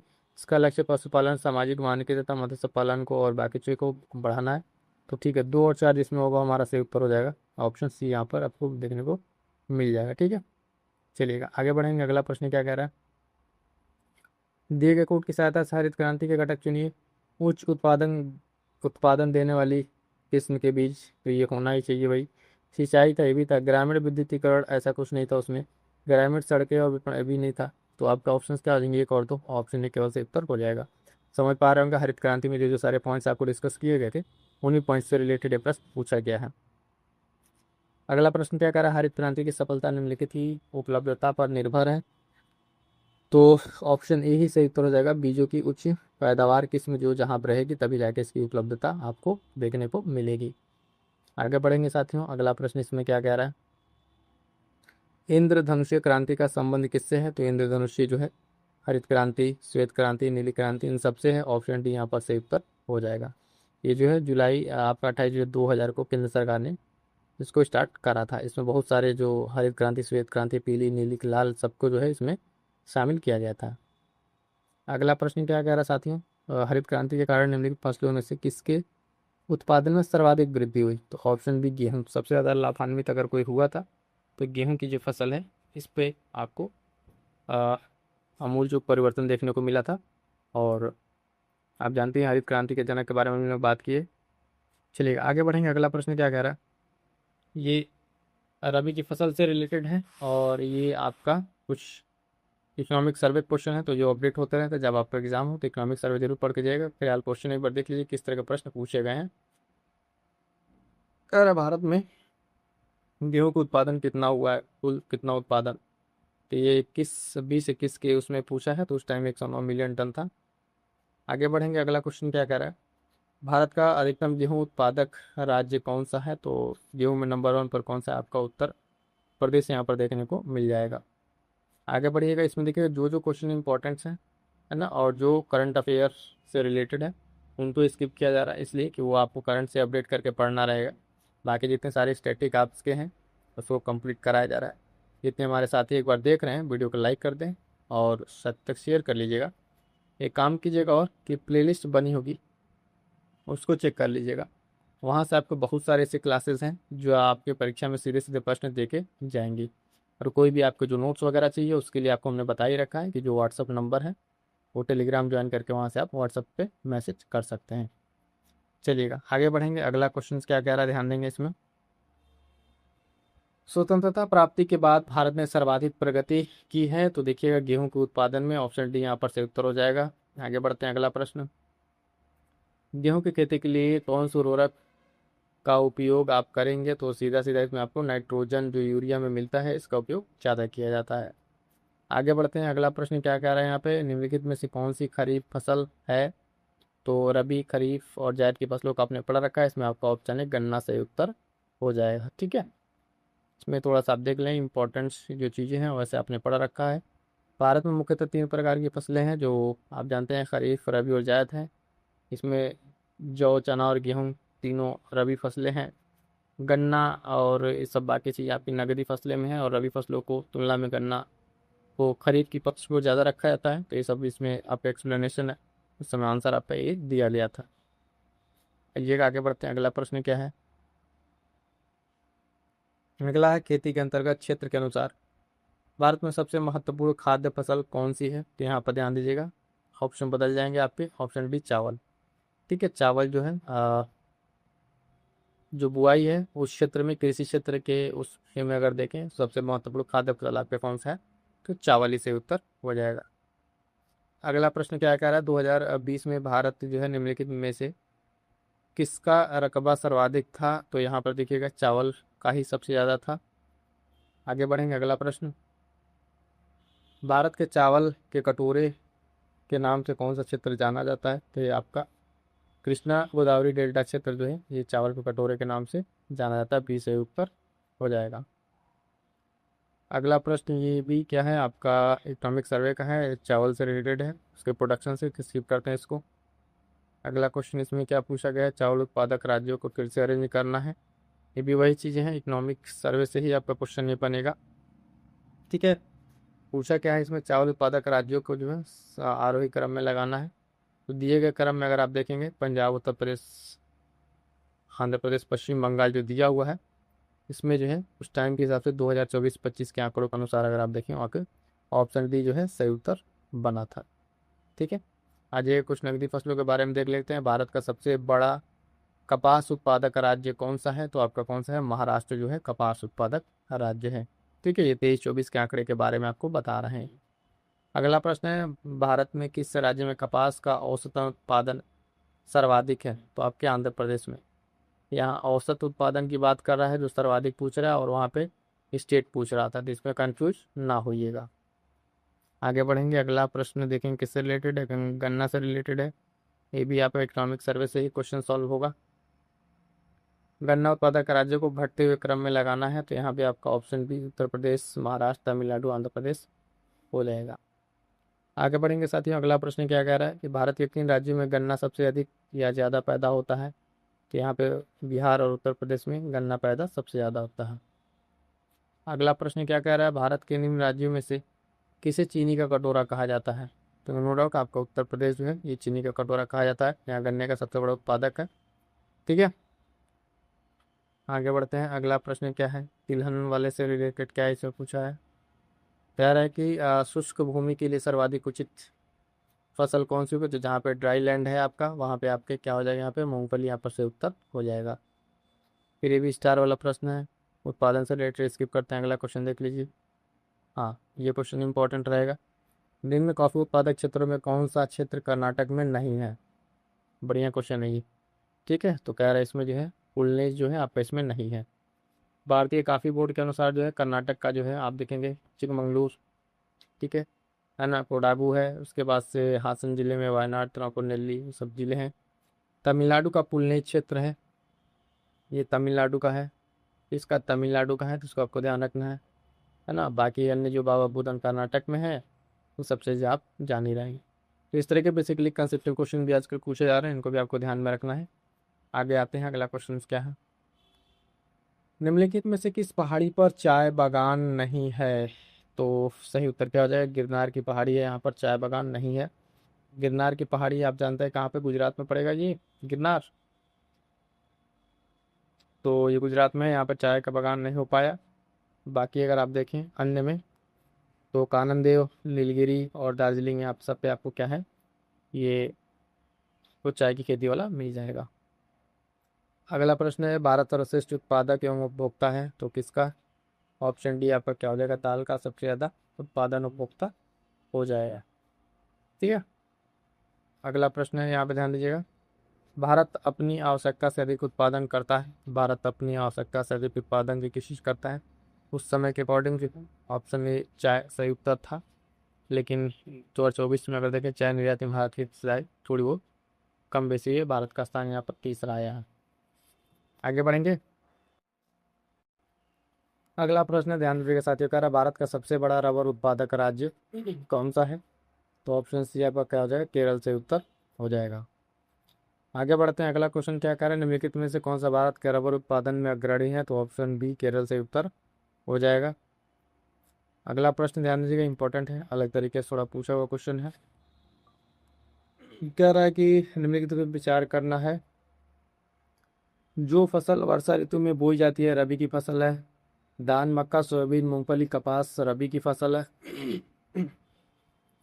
शीत ऋतु में उगाई जाने वाली फसलें खरीफ की फसलें कहलाती हैं, उपयुक्त में से कौन सा सही है, तो देखिएगा यहाँ पर जो है आपका कोई भी सही नहीं है, ऑप्शन डी से उत्तर हो जाएगा।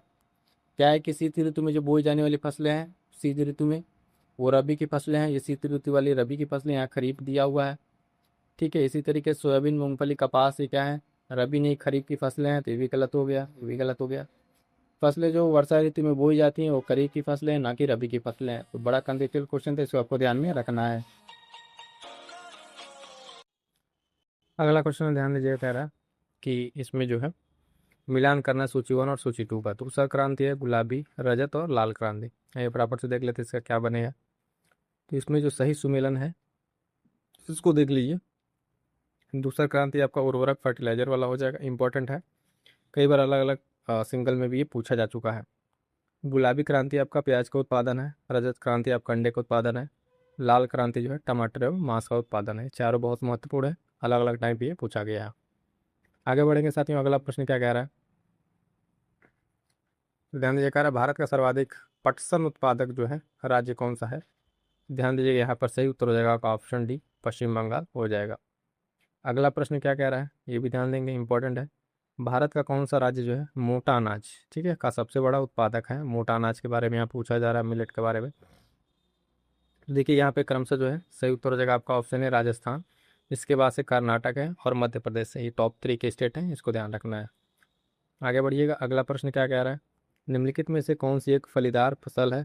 फलीदार फसल कौन सी है, तो ध्यान देंगे इसमें ऑप्शन है दलहन जो है एक फलीदार फसल है। क्या है, फलीदार फसल है। क्लियर है, चलिएगा आगे बढ़ते हैं। अगला प्रश्न क्या कह रहा है साथियों, बहुत ही इंपॉर्टेंट है, ये भी प्री में पूछा गया है।